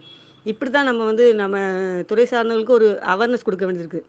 அது கூட ஒரு சகோதரர் கேட்டிருந்தாரு, ஏன் அங்கே அவங்க மேலே கேஸ் போல, இவங்க மேலே சரி, நமக்கு ஏன் தேவையில்லாத அலக்களிப்பு. இது வந்து ரொம்ப தெளிவாக வந்து நம்ம என்ன பண்ணுறோம், அவங்களுக்குமே அந்த அவேர்னஸ் நம்ம கொடுத்துட்டே வர்றோம். இது வந்து செய்யணும், இது அவங்களோட கடமை. குழந்தை வந்து எந்த இடத்துல பிறந்திருந்தாலும் அதை விசாரிச்சுட்டு இது உண்மைதானா, இந்த தம்பதிகளுக்கு பிறந்த குழந்தை தானா, இல்லை எங்கே தான் எடுத்துகிட்டு வந்துட்டாங்களா, அதுக்காக தான் அவங்க விசாரிப்பேன். அதுக்கு தான் நம்ம தெளிவாக நம்ம முன் முடிவாக நம்ம முன்னெச்சரிக்கை நம்ம என்ன பண்ணிடுறோம், சான்றாவணத்தையும் நம்ம வச்சிடுறோம். இந்த தம்பதிகளுக்கு இந்த நாளில் இந்த குழந்தை வந்து இந்த இடத்துல பிறந்திருக்குது அப்படின்னு நம்ம சான்றாவணத்தை வச்சிடறோம். அதுவே வந்து போதுமான இதாக இருக்குது. ரொம்ப சிறப்பாக இருந்தது. இனி யாருக்கா ஏதாவது சந்தேகம் இருந்தால் நீங்கள் கேளுங்க. அப்புறம் மஞ்சு ஒரு கேள்வி, நீங்கள் நம்ம ஸ்ரீஜாவை பார்த்தீங்களாமோ? ஆமாங்க. அதை நான் சொல்ல மறந்துட்டேன். ஸ்ரீஜா அக்காவையும் விக்னேஷனாவும் வீட்ல போய் நேர்லயே பார்த்திருந்தோம். அவங்க வந்துட்டு அழகா அவங்களோட அனுபவத்தை வந்துட்டு சொல்லியிருந்தாங்க. அவங்க கூட ஒரு 1/2 மணி நேரம் 3/4 மணி நேரம் வந்துட்டு அவங்க வீட்ல உட்காந்து தெளிவா எப்படி குழந்தையெல்லாம் பிறந்துச்சு, அவங்களோட அனுபவத்தெல்லாம் வந்துட்டு நேர்லயும் கேட்டுக்கிறேன். ஸ்ரீஜா அக்காவோட யூடியூப் நம்மளோட சேனல்லயே அவங்களோட வீடியோஸும் இருக்கு. அவங்களோட 3வது குழந்தை பிறந்ததுக்கு தான் நாங்க போயிருந்தோம். அவங்க ஃப்ரீயா என்னன்னு கேட்டுட்டு அவங்க வீட்டுல இருக்கையில போய் ஒரு 3/4 மணி நேரம் பக்கமா வந்துட்டு பேசிட்டு தான் வந்தோம். அவங்க அழகா அவங்களோட அனுபவத்தை சொல்லியிருந்தாங்க. நான் அதை வந்துட்டு ஒரு 9 மாச பக்கத்துல இருந்தா போய் கேட்டிருந்தேங்க. சிறப்பு.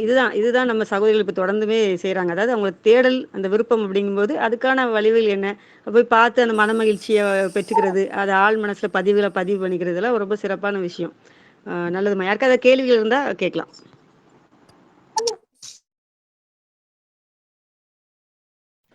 கொஞ்சம் ஹலோ. வெளிப்படுத்திட்டு உள்ள வரீங்களா? இப்ப இப்ப கேக்குதுங்களா? இப்ப கேக்குதுங்களா? கேக்குதுங்க. சொல்லுங்க. என் பேர் பாலமுருகன். நான் மலேசியால இருந்து பேசுறேன். சொல்லுங்க. இப்போ வந்து இங்க இயற்கை வழியில வந்து வீட்டுல குழந்தை பிறந்தா இங்க வந்து பதிவு பண்றது வந்து ரொம்ப கடினமான சூழ்நிலை. ஸோ இங்க ஏதாவது இயற்கை முறையில் இந்த குழந்தை பெற்றவங்களுடைய தகவல் இருந்தா எங்களுக்கு பகிர முடியுமா? ஆர்யா அக்கா யாராச்சும் சிங்கப்பூர்ல இருக்காங்களா? நீங்க பெத்துக்கிட்டு நீங்க தான் ஒரு அனுபவத்த கொண்டு வரணும்னு நெனைக்கிறேன். பாப்போம். நம்ம அந்த அந்த நாட்டோட சட்ட விதிகள் என்னன்னு பார்த்துட்டு நம்ம அத பத்தி பேசலாம். வணக்கம். நான் வந்து இப்ப கொஞ்ச நேரத்துக்கு முன்ன எங்க வீட்டுக்காரர் தான் பேசுனாங்க. ஆ. சரிங்க. நான் அவங்க மனைவி தான். நான் மலேசியா பொண்ணு. ஸோ எங்க நாட்டுல வந்து ரூல்ஸ் படி பார்த்தா ஹாஸ்பிட்டல்ல தான் பேபி பார்ன் பண்ணணும்னு சொல்றாங்க. அது போக எங்களுக்கு வணக்கம்மா. வேக்சினேஷனும் இருக்கு. வணக்கம்மா. இப்போ வணக்கம். இந்தியால கூட சரி, நம்ம சட்ட திட்டங்கள் எல்லாம் பார்த்தா சட்டங்கள் வந்து மருத்துவமனையில் தான் பெற்றுக்கணும், வீட்டுல பெற்றுக்கூடாது தான் இருக்கு. ஆனா இந்திய அரசு சாசனம் என்ன சொல்லுதுன்னு பாத்தீங்கன்னா, வீட்டுல பெற்றுக்கிறது ஒவ்வொரு பெண்ணும் தனி உரிமை வந்து சொல்லியிருக்கு. அதுல வந்து நம்ம வீட்டுல குழந்தை பெற்றுக்கிறதும் அந்த தனி உரிமையில சேருது. சரிங்களா? அதே மாதிரி நீங்க மலேசிய நாட்டோட நாட்டோட அந்த அரசியல் சாசனம் இருக்கும். சரிங்களா? அரசியல் சாசனத்தை அதுல வந்து ஒரு தனி உரிமை பத்தி என்னென்ன, மனித உரிமை பத்தி என்னென்ன சொல்லியிருக்காங்கன்னு பாத்தீங்கன்னா, அதுல வந்து வழி இருந்து அதுல இருக்கும். சரிங்களா? உங்களோட நம்பர் கொடுங்க. இருக்கு. ஆனா அது வந்து என்ன பெருதுன்னா, நாங்க எல்லாருக்கிட்டையும் இத பத்தி நாங்க விசாரிக்க முடியாது. இல்ல சரிதான். நீங்க கேட்கறது எல்லாரும் சரிதான். இப்ப கிரி சகோதரி சொன்னாங்க பாத்தீங்களா? ஏன்னா சிட்னி சார்ந்த நம்ம சகோதரி ஒருத்தவங்க அவங்களோட பிள்ளை பேர வீட்ல தான் பெத்துக்கிட்டாங்க. அந்தந்த நாட்டுக்குள்ள அந்த அரசியல் சாசனம் இருக்கும் பாத்தீங்களா? அதுல பாத்தீங்கன்னா, நிச்சயமா இருக்கும். வாழ்வாதார உரிமை வந்து எல்லா நாட்டுக்கும் இருக்கும். அதுல நீங்க கொஞ்சம் அந்த அந்த நாட்டுக்குள்ள இத வந்து நீங்களே கணவன் மனைவி 2 பேரும் எடுத்து அத நீங்க டிஸ்கஸ் பண்ணி பாருங்க. அதுல எந்த ஆர்டிக்கிள் அத பத்தி பேசுதுன்னு பாத்தீங்கன்னா, நீங்க அத பயன்படுத்திக்கலாம். சிறப்பா பயன்படுத்திக்கலாம். ஏன்னா சிட்னில இருக்காங்க, வீட்ல பிள்ளை பேர் பெற்றவங்க, யுஎஸ்ல இருக்காங்க. ஏன்னா இல்ல இவ்வளவு நாட்டுல இருக்காங்களே, எங்க எங்க நாட்டுல யாரும் இல்லையா? இல்ல இப்ப நான் இல்ல ஏன்னா இது நான் மட்டும் இல்ல. நான் என்ன சொல்றேனாமா, அப்படி வந்து அந்த சிட்னில உள்ள சரண்யா சகோதரியோ அல்லது அந்த யுஎஸ்ல பெத்துக்கிட்ட சகோதரியோ அப்படி அவங்க யோசிக்கல. அவங்க இயல்பு பிள்ளை பேரை புரிஞ்சுக்கிட்டாங்க. புரிஞ்சுக்கிட்டு அங்க என்னெல்லாம் வழிவகை இருக்குன்னு தேட ஆரம்பிச்சாங்க. அப்ப தேடும்போது அவங்களுக்கு கிடைச்சு. ஆனா கட்டாயம் இருக்கிறதுக்கான வாய்ப்பு இருக்குது. அதனால நம்ம அத பார்க்கலாம். நீங்க முதல்ல நம்ம அத பார்ப்போம். இல்ல ஏன்னா நாங்க இது மட்டும் ஃபேஸ் பண்ணல. ஏன்னா எங்களுக்கு வந்து குழந்தை பிறந்த அடுத்த நிமிடத்திலே வந்து அவங்களுக்கு கண்டிப்பா கம்பல்சரி வேக்சினேஷன் இருக்கு அப்படின்றாங்க. சிஸ்டர், ஒரு நிமிஷம். நீங்க மலேசியால இருந்து பேசுறீங்க. எனக்கு தெரிஞ்ச ஒரு அம்மா, அவங்களுக்கு இப்ப வந்து 51ல பிறந்தது அவங்க. அவங்களுக்கு அப்புறம் 12 சகோதரிகள் அவங்களுக்கு. அவங்க அந்த இதுல டீ எஸ்டேட்ல இருந்தாங்கல்ல, இந்தியால இருந்து போய் டீ எஸ்டேட்ல உள்ளவங்க. நீங்க அதெல்லாம் கேள்விப்பட்டிருப்பீங்கன்னு நினைக்கிறேன். அங்க மலேசியால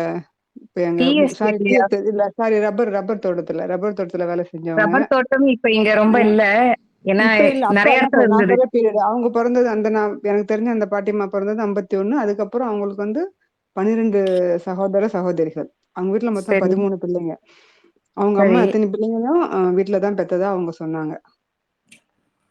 இல்ல இல்ல ஆக்சுவலி அப்பதான் முடியும். ஏன்னா எங்க அம்மாலாம் வந்து பார்ன் இன் ஹோம் தான். இப்ப ஒரு எனக்கு தெரிஞ்சு ஒரு 20-30 இயர்ஸா. அதுதான் அது இப்ப சொல்றாங்கல்ல, ஆர்லியா சிஸ்டர் சொல்றாங்கல்ல, அதே மாதிரி தான் இந்தியாலும் அதுக்கு முன்னாடி வீட்டுல பிறந்தாங்க. இப்பதான் இதெல்லாம் மாஃபியா வந்ததுக்கு அப்புறம் அது மாறிடுச்சு. ஆனா அந்த சாசனம் எழுதுனாங்கல்ல, அந்த ரூல்ஸ் அதெல்லாம் அப்படியேதான் இருக்கும். அத இப்ப வந்தவங்க மாத்திட்டாங்க. அது வந்து எல்லாரும் கஷ்டப்படுறாங்களோ அது மாதிரி தான் நீங்க இனிஷியேட் பண்ணுனா மட்டும்தான் முடியும். வந்து நீங்க சொல்றது எனக்கு புரியுது. ஏன்னா எங்க நாட்டுல வந்து சில நேரங்கள் வந்து ரூல்ஸ் வந்து நேரத்துக்கு நேரம் மாறிக்கிட்டே இருக்கும். இல்ல அது அந்தந்த டிபார்ட்மெண்ட்டுக்கு அவங்க வந்து வச்சுக்கலாம். அது வந்து அந்த டிபார்ட்மெண்ட்ல ஒர்க் பண்றாங்களா அவங்களுக்கான சட்டமா தான் இருக்குமே தவிர மொத்த மக்களுக்கானதா அதை வந்து மாற்ற முடியும். நம்ம அப்படிதான் நினைச்சிட்டு இருக்கிறோம். இவ்வளோ நம்மளுமே அப்படிதான் நினைச்சிட்டு இருந்தோம் இல்லைங்களா? ஆனா இப்ப பாருங்க எவ்வளவு எளிமையா இந்த இந்த 20 வருஷத்துல எவ்வளவு அழகா நம்ம சாத்தியப்படுத்திட்டே இருக்கிறோம். அதனால நம்ம பார்க்கலாம், நம்ம தொடர்ந்து இதை பத்தி பேசுவோம். கொஞ்சம் அந்த மலேசிய சட்டத்திட்டங்களை நம்ம எடுத்து வாசிக்கலாம். இப்படிதான் இலங்கையிலும் சொன்னாங்க. ஆனா இப்ப பாத்தீங்கன்னா இலங்கையிலும் நம்ம சகோதரிகள் வீட்டு பிள்ளை பேர் ரொம்ப அங்க வந்து நம்ம ஆர்டிகல் 21 இங்க சொல்ற மாதிரி அங்க ஆர்டிகல் 13 இருக்குது. அவங்களோட வாழ்வாதார உரிமையை யாரும் கை வைக்கக்கூடாது. அதை நம்ம தேடி கண்டுபிடிச்சு பார்க்கும்போது அதை பயன்படுத்தினாங்க.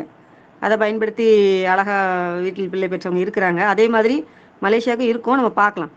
அதோட அரசியல் சாசனம் என்ன எடுத்துன்னு பார்த்துட்டு கூகுள் சர்ச் பண்ணி பார்த்துட்டு நம்ம அதுக்கு அதை பத்தி டிஸ்கஸ் பண்ணலாம். பேசுவோம், இந்த வாரங்களில் ஓகே நம்ம அதை மேம். பத்தி பேசுவோம். நல்லதுமா, இருங்க, நல்லது. என் வீட்டுக்கார் பேசுறாங்க. சின்ன ஒரே ஒரு மெசேஜ் ஹலோ பண்ணுங்க, மெசேஜ் பண்ணுங்க. Hello ma'am. யாரும் சொல்லுங்க சொல்லுங்க. அதான் ஒரு சின்ன ஒரு கேள்வி மட்டும். நம்ம தெரிஞ்ச சகோதரி ஒருத்தவங்க இப்போதான் அவங்களுக்கு சமீபமா 2 மாசம் முன்னாடி குழந்தை பிறந்துச்சு. 20 நாளைக்கு முன்னாடி, சாரி 20 நாளைக்கு முன்னாடி குழந்தை பிறந்தது. என்னாச்சுன்னா அவங்களும் வீட்டில் தான் சுகப்பிரசவம் வீட்லயே பார்க்கணும்னு சொல்லி ரொம்ப ஆர்வமா இருந்த பொண்ணு தான் அவங்க. கடைசி நேரத்தில் என்ன ஆயிடுச்சுன்னா அவங்களோட ப்ரெஷர் கம்மியா இருக்குன்னு சொல்லி பயமுறுத்தி ஹாஸ்பிட்டலில் போய் குழந்தை பிறக்க வச்சுட்டாங்க. அதுவும் ஆப்ரேஷன் பண்ணிட்டாங்க. ரொம்ப சிரமத்துக்கு ஈடுபடுத்திட்டாங்க. இத்தனைக்கும் அந்த பொண்ணு எவ்வளோ உறுதியா இருந்தாங்கன்னா, கண்டிப்பா நான் நார்மல் டெலிவரி தான் பண்ணணும், அந்த அளவுக்கு ரொம்ப உறுதியா அந்த பொண்ணையும் வந்து இது பண்ணிட்டாங்க. ரஃபீக் வணக்கம். நீங்க சொல்றது வந்து நீங்க மருத்துவமனையில வீட்டுல அதாச்சும் செக் பண்ணியிருந்தாங்க, எல்லாமே பண்ணிட்டு தான் இருந்தாங்க. இப்போ சகோதரிங்க இங்க நம்ம கூட சகோதரி வந்து செகண்ட் ஆப்ஷன் கிடையாது அவங்களுக்கு. இந்த மாதிரி இருந்தா மருத்துவமனை போயிடலாம் அப்படின்ற ஆப்ஷன் யாரும் யோசிக்கவும் மாட்டாங்க. வீட்டுல இயல்பா பொறுப்புன்றதை இயல்பா புரிஞ்சுன்னு அழகா பெற்றிருக்காங்க, சரிங்களா? அதனால மருத்துவமனையில போட்டாங்க நார்மல் டெலிவரி. மருத்துவமனை நார்மல் டெலிவரியும் வீட்டுக்கு வந்து பத்திலும் ஒண்ணும் கிடையாது. இது லேசானது, அது வந்து நார்மல் டெலிவரின்னு மருத்துவமனையில் சொல்றதே ரொம்ப கஷ்டமான ஒரு விஷயம் தான், சரிங்களா? நீங்க நீங்க எல்லாம் எப்படி புரிஞ்சுக்கிறீங்கன்னு தெரியல. இன்னொன்று பார்த்தீங்கன்னா நம்ம திருப்பி திருப்பி குழுவில் சொல்கிறோம், சம்மந்தப்பட்டவங்க சம்மந்தப்பட்ட கேள்வி முன்வைக்கட்டும், சம்மந்தப்பட்டவங்க இந்த குழுவில் வந்து பயணிக்கட்டும் அப்படின்னு சொல்கிறதுல வந்து 1000 அர்த்தம் இருக்குன்னு சொல்லுவாங்கல்ல, அது இருக்குது. ஏன்னா அவங்களுக்கு புரியணும், அவங்களுக்கு புரிஞ்சால் மட்டும்தான் வந்து எளிமையாக சாத்தியம். இப்போ இந்த ஒரு கணக்கீடு சொல்கிறீங்க பார்த்தீங்களா, ப்ரெஷரு என்னது அது? உடம்பு வந்து அந்த குழந்தைய வெளியேற்றுறதுக்கு அந்த தாய்க்கு தேவையான விஷயத்த அது நடத்துமா இல்லையா? இந்த இந்த இப்போ இப்போ மஞ்சு பேசினாங்க பாருங்க, அந்த மஞ்சு பேசின அந்த கடைசி 5 நிமிஷம் வந்து என்ன சொல்றது, அவ்வளோ ஒரு அழகா இருந்தது. அப்படி படிப்படியா பொறுமையா இருந்தேன், அமைதியா இருந்தேன். அவ்வளோ விஷயங்கள் அதில் இருக்குது. அந்த நான் உள்ள கவனிச்சேன், அணு அணுவா என் உடம்புல நடக்கிறேன், என் மைண்ட் அவ்வளோ ரிலாக்ஸாக இருந்துச்சுன்னு. இங்கே நீங்கள் பக்கத்தில் 10 பேரை உட்கார வச்சு ஐயோ இப்படி ஆகுது, ஐயோ அப்படி ஆகுது, இப்படி ஆகுது அப்படின்னா அப்போ அந்த பொண்ணு எப்படி வந்து நிலையா இருக்க முடியும்? நம்ம எப்பவுமே சொல்றோம், அதுக்கு பிள்ளை பேருக்கு ஒத்து வராதவங்கள பக்கத்துல வைக்கவே வைக்காதீங்கன்னு. இங்க ரொம்ப ஸ்மார்ட்னஸ் பண்றது நடக்குது. என்னன்னா யாரையா ஒருத்தர் பக்கத்துல உட்கார வச்சிருது. எத்தனை நாளைக்கு எத்தனை நேரத்துக்கு அவங்க பொறுமையா இருப்பாங்க? அவங்க அவங்க அவங்களுடைய அந்த இதையும் நிறைய பேர் ரொம்ப சொல்றாங்க, இல்லை நாங்கள் மிட் வச்சுக்கிறோம். எப்படி அவங்களோட மருத்துவ அவங்க வேலை செய்யாம இருக்கும்? அங்கேயும் அமுக்கிறது நடக்கும், பிதுக்கிறது நடக்கும். அப்போ அப் அண்ட் டவுன் ஆக தானே செய்யும் உடம்போட கண்டிஷன். இதெல்லாம் நீங்க நீங்க நீங்க இன்னொன்று, சகோதரிகளுக்கு வந்து அதாவது ஆண் சகோதரர்கள் ஆண் மக்கள் வந்து வாயாக முடியவே முடியாது. நீங்கள் விருப்பம் மட்டும்தான் பட முடியும். நீங்கள் விருப்பம் பட்டுக்கலாம். அதுக்கான வழிவகைகளுக்கு அமைதியாக மட்டும்தான். இப்போ ஏற்கனவே கதிர் சகோதரோட அனுபவத்தை நீங்கள் எத்தனை பேர் கேட்டிங்கன்னு தெரியல. அவருக்கு புரிதல் வந்து அவங்களோட குழந்தை சமயமே இருந்துச்சு. ஆனால் சகோதரிக்கு புரிதல் இல்லைங்கிறனால அவர் அமைதியாகவே தான் இருந்திருக்கிறாரு. ஆனால் அவரோட அமைதி, அவருடைய விருப்பம், அவருடைய ஆழமான அந்த அந்த கூர்நோக்கு அது என்ன பண்ணிடுச்சுன்னா அவங்களோட அடுத்த குழந்தைக்கு சகோதரிக்கு அந்த புரிதல் வந்து அதை சாத்தியப்படுத்துச்சு. அழகா பிள்ளை பேரை வந்து அவங்க வீட்டில் அனுபவிச்சாங்க. அவர் ரொம்ப தெளிவாக சொன்னார், எனக்கு எல்லாம் புரிஞ்சிச்சு, ஆனால் என்ன பண்ணுறது, ஆனால் பிள்ளை பெற்றுக்க போகிறது அவங்க தான். நான் அமைதியாக இருந்தேன். குழந்தை மருத்துவமனைலாம் பெற்றுச்சு. அப்புறம் அதுக்கப்புறம் நிறைய அங்கே போச்சுன்னா அவங்களே புரிஞ்சுக்கிட்டாங்க. இதைத்தான் நம்ம சொல்ல வரோம். அதுக்காக குழந்தைக்கு அங்கே அவங்க விட்டு அங்கே போய் அனுபவிக்கணுமானா அது அவசியம் இல்லைங்கிறக்காக தான் இப்போ சகோதரிகள் திருப்பி திருப்பி சொல்ல ஆரம்பிக்கிறோம். பார்த்தீங்கன்னா இப்போ குழந்தைக்கு எங்களுக்குலாம் ரொம்ப சந்தோஷமா இருக்குது. குழந்தைக்கு ஆழமான புரிதல் வந்து பிள்ளைங்களுக்கு கிடச்சி அவ்வளோ அழகாக பிள்ளை பேரை வந்து அனுபவித்து கடந்து வர்றாங்க. அதனால் என்ன சொல்கிறது, ஒரு ஒரு சகோதரன் நல்ல வேலை நாங்கள் ஒரு பைபாஸ்க்கு ஒரு மருத்துவமனை வச்சுருந்தோம், முடிஞ்சு போச்சு. அப்போ இந்த குழுவோட தலைப்புக்கும் அதுக்கும் சம்மந்தமே இல்லை.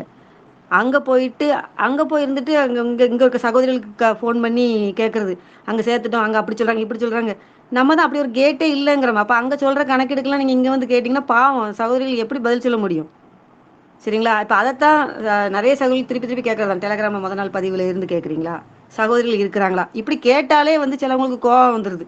கேட்குற கேள்விக்கு மட்டும் நீங்கள் பதில் சொல்ல வேண்டியதானே? ஒரு தொந்தரவு சொன்னால் அதுக்கு மட்டும் பதில் சொல்ல வேண்டியதானே? நீங்கள் ஏன் இந்த கேள்வியெல்லாம் கேட்குறீங்க? ஏன்னா எனக்கு தனிப்பதிவில் ஒரு சகோதரி அவ்வளோ காட்டமாக ஒரு பதிவு அனுப்பியிருக்காங்க. ஒரு தொந்தரவு கேட்டால் அந்த தொந்தரவுக்கு மட்டும் பதில் சொல்ல வேண்டியதானே? நீங்கள் எத்தனை நாள் குழு இருக்கீங்கன்னு ஏன் கேட்குறீங்க? டெலகிராம் பதிவு முதல்லேருந்து பாருங்கன்னு ஏன் கேட்குறீங்க? இப்போ கிட்டத்தட்ட எத்தனை மாசமா இந்த கலந்துரையாடல் நடக்குது? 45 சகோதரோட அனுபவ பகிர்வு இதோட முடிச்சாச்சு. 3 இயல்பான இயக்கவியல்கள் பேரில் பிள்ளை வளர்ப்பு பற்றிய டாபிக் முடிச்சாச்சு. 2 முறை வந்து சட்டத்திட்டங்களை பற்றி பிறப்பு சான்றிதழை பற்றி தெளிவான விளக்கம் வகுப்பு முடிஞ்சாச்சு. எத்தனை பேர் எத்தனை வகுப்பு நம்ம கலந்துக்கிட்டோம்? அதுக்கு தான் அன்றைக்கி சகோதர ஒருத்தர் குழுவில் பதிவு போட்டிருந்தாங்க. நம்ம ஒரு சினிமாவுக்கு முன் பண்ணுறோம், ஊர் சுற்றுறதுக்கு டைம் ஸ்பெண்ட் பண்ணுறோம். நம்ம தலைமுறைக்கு அப்படின்னு சொன்னால் ஆசைப்படுற விஷயம் இது கிடையவே கிடையாது. ஒரு வாரத்தில் ஒரு மணி நேரம் நடக்கக்கூடிய ஒரு கலந்துரையில் கலந்துக்க முடியல அப்படின்னா நம்ம அடுத்து என்னதை சாதிக்க போகிறோம்? இதே இது நான் இப்போ பார்க்குறேன், சில குழுக்கள் இருக்குது, அவங்க வந்து கட்டணம் வசூல் பண்ணி மீட்டிங் நடத்துகிறாங்க. பார்த்தீங்கன்னா அங்கே பார்த்தா அவ்வளோ பேர் போய் குவிகிறாங்க. அப்போ வந்து நம்ம இதில் என்ன இதை நம்ம என்ன புரிஞ்சிக்க வேண்டியிருக்குது? இது மெதுவாக தான் போகும், தெளிவாக தான் போகும். இது ஆள் கூட்டம் சேர்க்க வேண்டிய அவசியம் கிடையாது. புரிஞ்சு வர்றவங்க வந்து மெதுவாக அவங்களுடைய அனுபவம் மூலியமாக அது கடத்திட்டே இருக்குதுன்னு தான் சொல்கிறது. சரிங்களா? என்ன செய்ய, நமக்கு சங்கடமாக தான் இருக்குது. சில கேள்விகள் கேட்கும்போது அங்கே போய் சொல்லிட்டு அப்படி சொல்கிறாங்க இப்படி சொல்கிறாங்க அப்படின்னா நம்ம எவ்வளோ விளக்கங்கள் கொடுத்தாலும் திருப்பி திருப்பி என்ன சொல்கிறது, அந்த மாயைக்குள்ளேயே தான் நம்ம சிக்கி இருக்கிறோமே அப்படின்னு தான் நம்ம இதை எடுத்துக்க வேண்டியது இருக்குது. சம்பந்தப்பட்ட சகோதரி நம்ம குழுவில் சகோதரி யார்ட்டையாவது பர்சனலாக பேச சொல்லுங்கள். வேற ஏதாவது கேள்விகள்? ரொம்ப நன்றி. சரிங்கம்மா, ரொம்ப நன்றி. அவங்க அந்த கதையில் அவங்க இதையும் கேட்டேன், ரொம்ப சொன்னாங்க. அதான் அந்த குழந்தைக்கு அது ஏதோ கட்டி மாதிரி இருந்துச்சுன்னு சொல்லி ஏதோ ஆப்ரேஷன் வேற பண்ணாங்கன்னு சொல்லி சொன்னாங்க. அது வயிற்றுல உருவாகும் போது சகோதரரே ஒரு நிமிஷம், மருத்துவமனையில சொல்றாங்க சொல்லிட்டு வந்து கேள்வி கேட்க வேண்டாம், அந்த கேள்வி தவிர்த்துக்கலாம். சரி, இல்ல ஒரு மீட்டிங் நேரத்தை வேண்டாம். இல்ல அந்த உள்ள கரு உருவாகும் போது அந்த குழந்தைக்கு ஏதோ கட்டி மாதிரி இருந்திருக்கு. அது எதன் காரணமாக அந்த மருத்துவமனை ஸ்கேனை வச்சு கேள்வி கேட்க வேணாம் சொல்லிட்டோம். திருப்பி நம்ம அதான் சொல்லிட்டு இருக்கோம். நீங்க மனசுல ஸ்கேன் எல்லாம் பார்த்து மனசுல வந்து பதிவு பண்ணிருக்கீங்க, மனப்பதிவுகளை அது வந்து வெளியே வருது. அது அவசியம் இல்லைன்னு தான் நம்ம திருப்பி திருப்பி சொல்றோம்.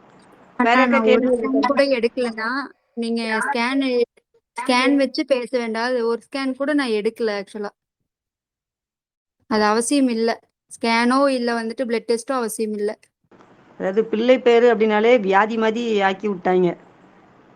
முதல்லையாவது இறைவழி மட்டும்தான், புக்கு மட்டும்தான் இருந்துச்சு கையில. அந்த ஒத்த புத்தகத்தை வச்சுதான் வந்து அடுத்தடுத்து உள்ள வந்தாங்க. இப்ப பாத்தீங்கன்னா உங்களுக்கு வந்து எப்போ பேசினாலும் அந்த அனுபவத்தை பெற்ற சகோதரிகள் வந்து அவங்க அழகா பேசுறதுக்கு ரெடியா இருக்கிறாங்க. அவங்க நேரத்தெல்லாம் ஒதுக்கி அவ்வளோ அழகா பேசுறதுக்கும் அவ்வளோ தெளிவாக சொல்றதுக்கு இருக்கிறாங்க. இப்போ பார்த்தீங்கன்னா தான் சொல்லலாம், இப்போ எவ்வளோ நாளாக நம்ம கலந்துரையாடலும் ரொம்ப அழகா தெளிவாகவே அவங்க விளக்கங்கள் கொடுத்துட்டே தான் இருக்கிறாங்க. அப்போது என்ன சொல்கிறது, எல்லாமே நம்ம கையில் கிடைக்க தான் செய்யுது. அதை நம்ம எப்படி அதை கை கொண்டு நம்ம எப்படி நமக்கு சாத்தியப்படுத்துகிறோம் அப்படிங்கிறதான் விஷயம். ஏன்னா நம்ம திருப்பி திருப்பி சொல்கிறோம், பிள்ளை பேரை பொறுத்தவரையும் அது சாகசத்துக்கான வழி கிடையாது. அது ரொம்ப இயல்பான விஷயம் சொல்லியாச்சு. எந்த கருவியல்களும் கணக்கெடுக்கலும் அதை கொண்டு போக வேண்டிய அவசியமே இல்லை. அதை தாய் வந்து அனுபவித்து கடக்க வேண்டியது மட்டும்தான். அவ்வளோ என்ன சொல்கிறது, ஏன் இவ்வளோ சிக்கலாக்கிக்கிறீங்க? அது ரொம்பவே அது ரசனைக்குள்ள விஷயம். போன வாரம் ரம்யா சொன்னாங்க பாருங்க, எனக்கு நிறைய வாட்டி வந்து வயிற்றுல குழந்தை இருக்குன்னே தெரியாது, நான் வாட்டுக்கு சுற்றிட்டு இருப்பேன், திடீர்னு அது ஒரு கிக் கொடுக்கும், அப்போதான் அந்த அந்த ஒரு சிலிர்ப்பு. அவ்வளோ அழகாக சொன்னாங்க. அந்த அந்த அவங்க சொல்லும் போதே அந்த குரலில் அவ்வளோ ஒரு துள்ளல். இதுதான், இப்படித்தான் நம்ம கடந்து வரணும். அது அனுபவிக்கிறவங்களுக்கு வந்து இதோட சுவை வந்து புரியும்.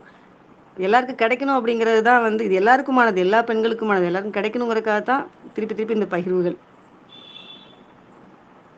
சில பிள்ளைங்க கேட்குற சந்தேகம்லாம் வந்து நமக்கு அப்படிதான் தோணும்.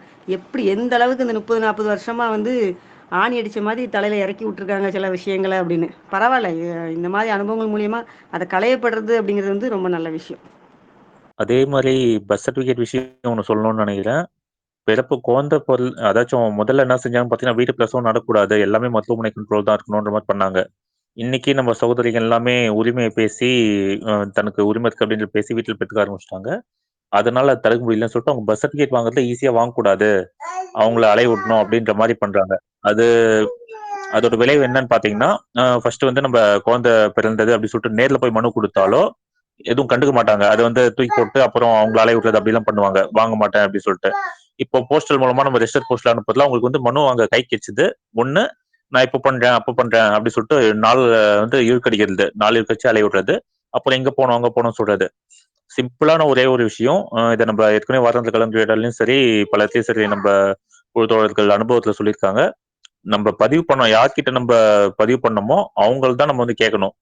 இப்போ நான் தகவல் தெரிவிக்கிறது மட்டும் தான் என்னோட வேலை. எனக்கு குழந்தை போட்டுச்சுன்னா என் தகவல் தெரிவிக்கிறது மட்டும் தான் என் வேலை. சரிங்களா? அதை பதிவு பண்ண வேண்டியது, அதுக்கான என்னென்ன வேலை செய்யணுமோ அது வந்து அந்த குறிப்பிட்ட அந்த பதிவாளரோட வேலை தான் அது. வீட்டுல போறது பத்தி தெரியலையா, நீ தேடி நீ கத்துங்க, தேடி கத்துன்னு எப்படி செய்யுதுன்னு கேட்டு செய்யுங்க. உங்களோட மேலதிகாரி கிட்ட கேளுங்க, இல்ல கலெக்டர் கிட்ட கேளுங்க, இல்ல சிஎம் கிட்ட கேளுங்க. அது உங்களோட விருப்பம், அது உங்களோட பிரச்சனை. அதை வந்து நம்ம தலையில கட்டவே கூடாது. அது அவங்க சொன்னாலும் நம்ம வந்து அவங்களுக்காக போக கூடாது. அவங்களுக்காக நம்ம மருத்துவமனையில் ஒரே ஒரு ஸ்டார்டிங் சொல்றாங்க, அந்த மாதிரி ஆரம்ப சுகாதார நிலையத்துக்கு போயிட்டு ஆசிய செய்தி வாங்கியாங்கன்னு சொல்றாங்கன்னு வைங்க, அதுக்கு நீங்க போனீங்கனாலே முடிஞ்சிச்சு. அதுல இருந்து உங்களை அலைய விட ஆரம்பிச்சுவாங்க நல்லா. இது இல்ல அது இல்லைன்னு சொல்லிட்டு அங்க இங்க சொல்லிட்டு சுத்த விட ஆரம்பிச்சுவாங்க. அதே மாதிரி ஆசிஎச்ஐடின்றது நம்ம ஏற்கனவே சொல்லியிருக்கோம், ஆங்கில மருத்துவத்துல குழந்தை பெற்றவங்களுக்கு அங்க கண்காணிக்கிறது மட்டும்தான், கருவுற்றவங்களுக்கு கண்காணிக்கிறதுக்கு தான் அது. நம்ம வீட்டுல பிறந்தவங்களுக்கு அது கண்காணிக்கிறது எதுவுமே இல்லைன்றதால அந்த ஐடி தேவையில்லை. அந்த ஐடின்றது பெண்ணுக்கான ஐடி தான், கருவுற்று அந்த பெண்ணுக்கான ஐடி தான். ஒரு குழந்தை தான் 10 குழந்தை தான் ஒரே ஐடி தான் தருவாங்க அங்க. அதனால அந்த ஐடியை வச்சு நம்ம என்னது, ஒரு குழந்தைக்கு வாங்கிட்டாங்கன்னா செகண்ட் குழந்தைக்கு அந்த ஐடி இல்லை அப்படின்வாங்க, வேற ஐடி வாங்கிடுவாங்கன்னுவாங்க. அதை என்னது ஆக்டிவேட் பண்ணி சொல்லுன்னு சொல்லுவாங்க. இதெல்லாம் அவங்க பண்ணவும் மாட்டாங்க. இப்படிலாம் கேட்ட தள்ளி விடுவாங்க. இப்போ ரீசெண்டா நம்ம கூட ஒரு சகோதரி போட்டிருக்காங்க, அனுபவ பகிர்வு போட்டிருக்காங்க, பர்த் சர்டிஃபிகேட் வாங்கினது. அதுல சொல்றாங்க, அந்த சானிட்டரி இன்ஸ்பெக்டர் பதிவு பண்றதுக்கு ரெடி ஆயிட்டாரு, பதிவு பண்றதுக்கு எல்லாமே தயார் பண்ணிட்டாராம். அந்த டாக்டர் அதாச்சும் உங்க கருவுட்ல இருக்க சொல்ல அந்த டாக்டர் கிட்ட கேட்டிருக்காங்க. டாக்டர் வந்து வீட்டுக்கு வந்து பார்க்கணும்னு சொல்லி கேட்டிருக்காங்க. இவங்க எனக்கு உரிமை இருக்கு, நான் வீட்டுல தான் பெற்றுப்பேன்னு சொல்லிட்டு அவங்க அந்த மாதிரி டாக்டர் கிட்ட கொஞ்சம் அதிகமா பேசியிருக்காங்க. அதிகமா பேசிருக்காங்கன்னா உரிமையை தான் பேசியிருக்காங்க, தப்பால எதுவும் பேசல. அதுக்கு அந்த டாக்டர் அந்த பொண்ணு அவ்வளவு திமிரா பேசுது, அந்த பொண்ணு பஸ் சர்டிஃபிகேட் கொடுக்காதீங்க, கொடுத்தீங்கன்னா நான் உங்க மேல நான் வந்து கம்ப்ளைண்ட் நடவடிக்கை எடுப்பேன் அப்படின்னு சொல்லிட்டு அந்த டாக்டர் வந்து இந்த சானிட்டரி இன்ஸ்பெக்டர் மிரட்டி இருக்காராம். அந்த சானிட்டரி இன்ஸ்பெக்டர் அந்த சேட்டை காமிக்கிறாரு. இப்போ சகோதரி வந்து அதுக்கப்புறம் கலெக்டர் கிட்ட போய் தன்னோட உரிமை பேசி 7 மாசம் கழிச்சு வாங்கியிருக்காங்க. இப்போ வாங்க சொல்ல இப்போ அந்த சானிட்டரி இன்ஸ்பெக்டர் காமிட்டாரு. ஆனா அதுக்கு முன்னாடி என்ன சொல்லியிருந்தாருன்னா, இது பண்றேங்க, இன்னும் ஒரு வாரத்துல பண்றேங்க, அந்த இன்னும் 4 நாளா பண்றேங்க அப்படின்னு சொல்லி அந்த சகோதரி வந்து நல்லா ஏமாத்தி வச்சிருந்திருக்காங்க. கலெக்டர் ஃபர்ஸ்ட் டைம் போக சொல்லுவோம், என்னது கலெக்டர் அந்த ஸ்டெப் மூவ் பண்ணுவாங்க. ஆனா அந்த ஸ்டெப்ல வந்து இவங்க நடவடிக்கை என்னது, நம்ம கொஞ்சம் சிலரை ப்ரெஷர் பண்ணாதான் நடவடிக்கை எடுப்பாங்க. இவங்க ப்ரெஷர் பண்ணி அவங்க நடவடிக்கை எடுக்கல. மறுபடியும் கலெக்டரேட் போன ஒரு வாரத்துக்குள்ள வெள்ளிக்கிழமை நேத்து பதிவு போடுறாங்க, இந்த மாதிரி பஸ் சர்டிஃபிகேட் வாங்கிட்டோம் அப்படின்னு சொல்லிட்டு அவங்க அனுபவத்தை சொல்றாங்க. அதனால வந்து பிறப்பு சான்றிதழ்னா பிறப்பு தகவல் தெரிவிக்கிற வேலை அந்த குறிப்பிட்ட ஊழியர் பதிவு பண்ண வேண்டியது அவரோட வேலை. அப்படி வேலை செய்யலைன்னா அவர் மேல துறை ரீதியா நடவடிக்கை சொல்லிதான் எடுக்க சொல்லிதான் நம்ம மத்தவங்க கிட்ட, நம்ம அவங்களுக்கு மேல இருக்க ஊழியர்கள் கிட்ட நம்ம சொல்லமே தவிர, அந்த என்னது இவங்க சொல்றாங்க அங்க போக சொன்னாங்க இங்க போக சொன்னாங்கன்னு சொல்லிட்டு அவங்களுக்காக நம்ம எங்கேயும் போயின்னு இருக்க கூடாது, யாருக்கும் பேசினு இருக்க கூடாது. இது எங்களுக்கு என்னது, இது வரலாம் நம்ம கூட சகோதரிங்க சொன்னதை வச்சு எங்களுக்கு தெரிஞ்ச அனுபவம் இது. நன்றிங்க. உண்மைதான். இப்போ இப்போ கிரி தம்பி சொன்ன மாதிரி அவங்க நம்மளை வேலை வாங்குறாங்க இல்லையா, நம்ம வந்து பிறப்பை பதிவு பண்ணியாச்சு, நம்ம சொல்லியாச்சு எங்கள் வீட்டில் இப்படி குழந்தை பிறந்தாச்சு, நம்ம ரிஜிஸ்டர் போஸ்ட் பண்ணிட்டோம். ஏன்னா நேரில் போய் கொடுத்தா அவங்க அளவு கழிப்பாங்கிறக்காக தான் ரிஜிஸ்டர் போஸ்ட் பண்ணுறோம். அதுக்கப்புறம் வந்து விஹெச்என்ட்ட போய் ஒரு கையெழுத்து வாங்கிட்டேன், ஜிஹெச்க்கு போய் கையெழுத்து வாங்கிட்டாங்க, உடனே நான் சைன் பண்ணி கொடுத்துறேன். இப்படிலாம் சொல்லும்போது அடுத்த ஸ்டெப்பு ஏன் அதை செய்ய போகிறோம், அதுதான் அங்கே சிக்கலாகுது. எல்லாருக்குமே வந்து நிறைய பேர் தவற இடம் அதுதான். அது எங்களோட வேலை இல்லை, அந்த கேட்டே எனக்கு இல்லை, அதெல்லாம் புரிஞ்சுக்கிட்டு தான் நான் வீட்டில் குழந்தை பெற்றிருக்கிறேன். அப்படிங்கிற பட்சத்தில் நான் ஏன் அங்கே போகணும்? இந்த தெரிவு நமக்கு இருந்துட்டாலே போதும். அப்போ அது அவங்களோட வேலை, அவங்க என்னவோ பண்ணிக்கிட்டோம். அவங்களோட வேலையை அவங்களுக்கு என்னென்ன ப்ரூஃப் வேணுமோ அவங்க அதெல்லாம் வந்து விசாரிச்சுட்டு அவங்க வந்து சைன் பண்ணிக்கிட்டோம். ஆனால் அது நம்மளோட வேலை இல்லை. வேற யாருக்கு கேள்வி நான் முடிச்சுக்கலாமா? கேளுங்கம்மா, யாரோ கேள்வி கேளுங்க. நான் வேலூர்லேருந்து நிறைய பேசிட்டு இருக்கேன். எனக்கு இந்த சயாட்டிக்கா பெயின் இருக்கு, இதுக்கு ஏதாச்சும் பண்ண முடியுங்களா? என்னதுமா சொல்றீங்க? மேம், எனக்கு சயாட்டிக்கா பெயின் இருக்கு. ஸோ இதுக்கு ஏதாச்சும் சொல்யூஷன் இருக்குங்களான்னு கேட்க வரேன். அப்படின்னா சைட்டிகா பெயின்னா என்ன? நீங்க ஏதோ ஒரு மருத்துவ தகவல் மாதிரி சொல்றீங்க, அந்த மொழிக்கு அர்த்தம் என்ன சொல்லுங்க. அதெல்லாம் இல்லை. எனக்கு வந்து பார்த்தீங்கன்னா, மேம் கிட்ட ஆல்ரெடி நான் பேசியிருக்கேன், அவங்ககிட்ட சொல்லியிருக்கேன். எனக்கு ஹிப்பு வந்து டைட் பிடிக்குது, அது ஒன் சைடாக வலிக்குது. ஹிப்ல இருந்து கால் வரைக்கும் ஒன் சைடாக வலிக்குது. ஸோ அது கேட்குறேன் நான், அதுக்கு ஏதாச்சும் ஹோம் ரெமடிஸ் இருக்கா அப்படின்ட்டு. உங்களுக்கு குழந்தை இல்லை, அவங்க பிள்ளை பேர்ல இருக்கிறாங்க சகோதரி. இல்லை, முதல்ல வந்து இந்த மாதிரி பாகங்களை வச்சு பாகங்களுக்குள்ள அந்த என்ன சொல்றது சயின்டிஃபிக் நேம் கிட்ட அவங்க கொடுத்து சொல்கிறாங்கல்ல, அதுலேருந்து முதல்ல நம்ம வெளியில் வருவோம். சரிங்களா? இப்போ நீங்கள் உங்களுக்கு இந்த மாதிரி சிம்டம்ஸ் வந்து நீங்கள் போட்டு கூகுளில் போட்டு சர்ச் பண்ணி பார்த்தீங்களா? பார்த்து அவங்க வியாதிக்கு ஒரு பேரை சொல்லிட்டாங்களா? இல்ல மேம். இது என்னோட ம். ஹஸ்பண்ட் அதுல இருக்கிறதுனால, இந்த பெயின் இதுக்கு என்ன பண்ணணும்னு அவங்க கிட்ட கேட்டீங்கன்னா, அவங்க சொல்லுவாங்க அப்படின்னு சொன்னாங்க. ஸோ அதனால நான் உங்க கிட்ட கேட்கிறேன். அதான். அதனால தான் சொல்றேன். நமக்கு வந்து நம்ம அதெல்லாம் ஒத்தி வச்சுருவோம். நமக்கு என்ன, ம். நமக்கு உடம்புல என்ன நடக்குது, அத மட்டும் நம்ம பார்க்கணும். நான் ஏற்கனவே உங்களுக்கு சில விஷயங்கள் சொல்லியிருக்கேன். அதாவது வந்து இப்ப என்ன வழிமுறையில இருக்கீங்கன்னு தெரியல. ஹெர்பல்ங்கிற பேர்ல சில விஷயங்கள் எடுத்துட்டு இருக்கேன்னு, அது விருப்பம் இல்லன்னா வேண்டான்னு நான் சொல்லியிருந்தேன் இல்லையா? நீங்க சொல்றத நான் ரெகுலரா ஃபாலோ பண்ணிட்டு இருக்கேன். அதுக்கேத்த மாரி தண்ணி குடிச்சிட்டு அதான் ஃபாலோ பண்றேன். பட் பெயின் வந்து இன்னும் கொஞ்சம் கடுமையா இருக்கு. ஸோ அதனால எனக்கு என்ன பண்றதுன்னு தெரியல. சரி. இல்ல நீங்க இந்த ஏதோ ஹெர்பல் சம்மந்தமா ஏதோ எடுத்துக்கிட்டேன் அப்படிலாம் என்ட்ட சொன்னீங்க ஒரு வாட்டி. இல்ல அது இன்னுமே இன்னும் ம். கன்டின்யூ பண்றீங்களோன்னு கேட்டேன். இல்ல மேம். எதுவுமே நான் எடுத்துக்கல. ஹெர்பல் ட்ரிங்க் நம்பலாமா முழுமையா? இது என்னோட பாடி. எனக்கு தானே அதிகமா கேர் இருக்க போது. இல்ல அது இல்ல. இல்ல நமக்கு அப்படி இல்லம்மா. அதுதான் உண்மை. அது என்ன பிரச்சனை ஆகுதுன்னா, இப்ப இப்ப சொன்னாங்க பாருங்க மஞ்சு. இப்ப இயற்கை அப்படிங்கிற பேர்ல வந்து என்ன பண்ணிடுறாங்க நம்மள. உங்களுக்கு புரியுதா? ம். ரசாயனம் தான் தவறு. இயற்கைக்கு வாங்க, இயற்கை பிரச்சனை இல்லைன்னு சொல்லி, அங்கேயும் நம்ம திருப்பி நம்ம போய் ஒரு சிக்கல்ல போய் நிக்கிறோம். சரிங்களா? அதனால தான் திருப்பி கேட்டேன். நீங்க தொடர்ந்து எடுத்துக்கிட்டீங்கங்கிற தகவல் வந்து கிடைச்சதுனால, நீங்க அன்னைக்கு ஒரு நாள் ஷேர் பண்ணனால நான் திருப்பி கேட்டுக்கிட்டேன். வேறபடி யாரையும் அதாவது குற்றப்படுத்தணும் அப்படிங்கிறதெல்லாம் எதுவுமே கிடையாது. ஏன்னா நம்ம வந்து நமக்கு எது காட்டப்படுதோ நம்ம அதை ஈஸியா புடிச்சுப்போம். ஆனா அது தேவையா தேவையில்லைங்கிறது வந்து நம்ம அனுபவத்தின் மூலியமா நம்ம தெரிஞ்சுக்கிற விஷயம். சரிங்களா? நம்ம பேசலாம் நதியா. சரிங்களா? Okay ma'am. ஏன்னா ஓகே மேம். பொதுவா வந்து தேங்க் யூ. உடல்ல வந்து ஏன்னா எனக்கு என்ன ஏன் அப்படின்னா, இப்ப அன்னைக்கு அர்ச்சனா வந்து ஒரு வார்த்தை அர்ச்சனா அம்மல் அந்த சகோதரோட அனுபவம் கேட்டீங்களான்னு தெரியல. யாருக்காவது ஞாபகம் இருக்குதா? அவங்க என்ன ஒரு வலி குறித்து ஒரு வார்த்தை அவங்க சொன்னாங்க. யாருக்காவது ஞாபகம் இருக்குதா? அர்ச்சனா அமல் அவங்களுடைய அனுபவ பகிர்ல இருந்து அவங்களுக்கு வலி வரும்போதெல்லாம் மனசுல ஒரு விஷயத்த நான் சொல்லிக்கிட்டேன். அது எனக்கு வலிமை சேர்த்துச்சுன்னு யாருக்காவது ஞாபகம் இருக்குதா? வலி வந்து வலிமைக்கே அப்படின்னு எனக்கு வலிங்கிறது வலிமையே கொடுக்கும். ஆ ரைட். அழகா கவனிச்சிருக்காங்க சகோதரி. அப்படி சொன்னாங்க. அப்போ வந்து என் உடம்புல ஏதோ ஒரு ஏதோ ஒரு தொந்தரவு. அத சரி பண்றதுக்கான ஒரு முயற்சி எடுக்குது. நான் ஒத்துழைப்பு குடுக்குறேன்னு சொல்லிட்டு நான் அமைதியா இருந்தேன். அப்படிங்கிற ஒரு விஷயத்த வந்து அவங்க பதிவு பண்ணாங்க. அதனால நம்ம வந்து அதாவது ஒரு பிள்ளை பேரு அப்படிங்கிறது, இப்ப நம்ம என்னதான் வந்து நம்ம கெடுத்து குட்டிச்சோறு ஆக்கியிருந்தாலும், அந்த 9 மாசம் வந்து என்ன ஆகும்னா, நமக்கு நெறைய விஷயங்கள் நடக்கும். நெறைய சரி பண்ற வேலைகள் நடக்கும். அதான் நம்ம சொல்றது மறுபிறவிங்கிறது அதுதான். பை பெர்த்லேருந்து அப்ப வரைக்கும் உள்ள விஷயங்கள வந்து நமக்கு சரி பண்ற வேலை நடக்கும். சரிங்களா? அப்ப நம்ம இத கட்டாயம் பார்க்கலாம். அதனால தான் நம்ம திருப்பி திருப்பி ஏதோ ஒரு வழிமுறைக்குள்ள போக வேண்டாம் அப்படின்னு சொல்றதுக்கு காரணம். இப்ப அன்னைக்கு ஒரு சகோதரி சொன்னாங்க, நான் ரெகுலரா டச் எடுத்துக்கிறேன் அப்படின்னாங்க. அப்ப அது எனக்கு ஒரு பெரிய கேள்விக்குறியா இருந்தது. ஏன் பிள்ளை பேர்ல அந்த குழந்தையே அவ்வளோ வேலைய செய்யும்போது, அது ஏன் திருப்பி அதாவது பார்த்தீங்களா, ரசாயனத்துலேருந்து நம்ம தப்பிச்சு வரோம். வேற ஏதாவது மருந்து இல்லாம அப்படிங்கிற முறையில நம்ம திருப்பி போய் எங்கேயோ கொண்டு போய் நம்ம கைய குடுக்குற மாரி இருக்கு. அதுவுமே அவசியம் இல்லன்னு தான் நம்ம சொல்றோம். சரிங்களா? அதனால நம்ம பேசுவோமா? சரிங்களா? நதிய நம்ம பார்ப்போம். அது என்னன்னு கொஞ்சம் கவனிச்சு கேட்கலாம். அந்த கொஞ்சம் உணவுல ஏதாவது ஒரு தவறு நடக்குதா? அல்லது வந்து ஓய்வுல ஏதாவது ஒரு சிக்கலா தான் பார்ப்போம். அத அனுபவிச்சு நம்ம கடந்து வந்துக்கலாம். சரிங்களா? பயப்படுறதுக்கு ஓகே எதுவும் மேம். இல்ல. ரொம்ப தேங்க்ஸ். ஓகே. Thank you. யாருக்கா கேள்விகள் இருக்கா? இல்ல நம்ம முடிச்சுக்கலாமா? நமக்கு நேரமா வணக்கம்மா. எனக்கு ஒரு கேள்வி இருக்குங்கம்மா. கேட்கலாமாங்கம்மா? கேளுங்க.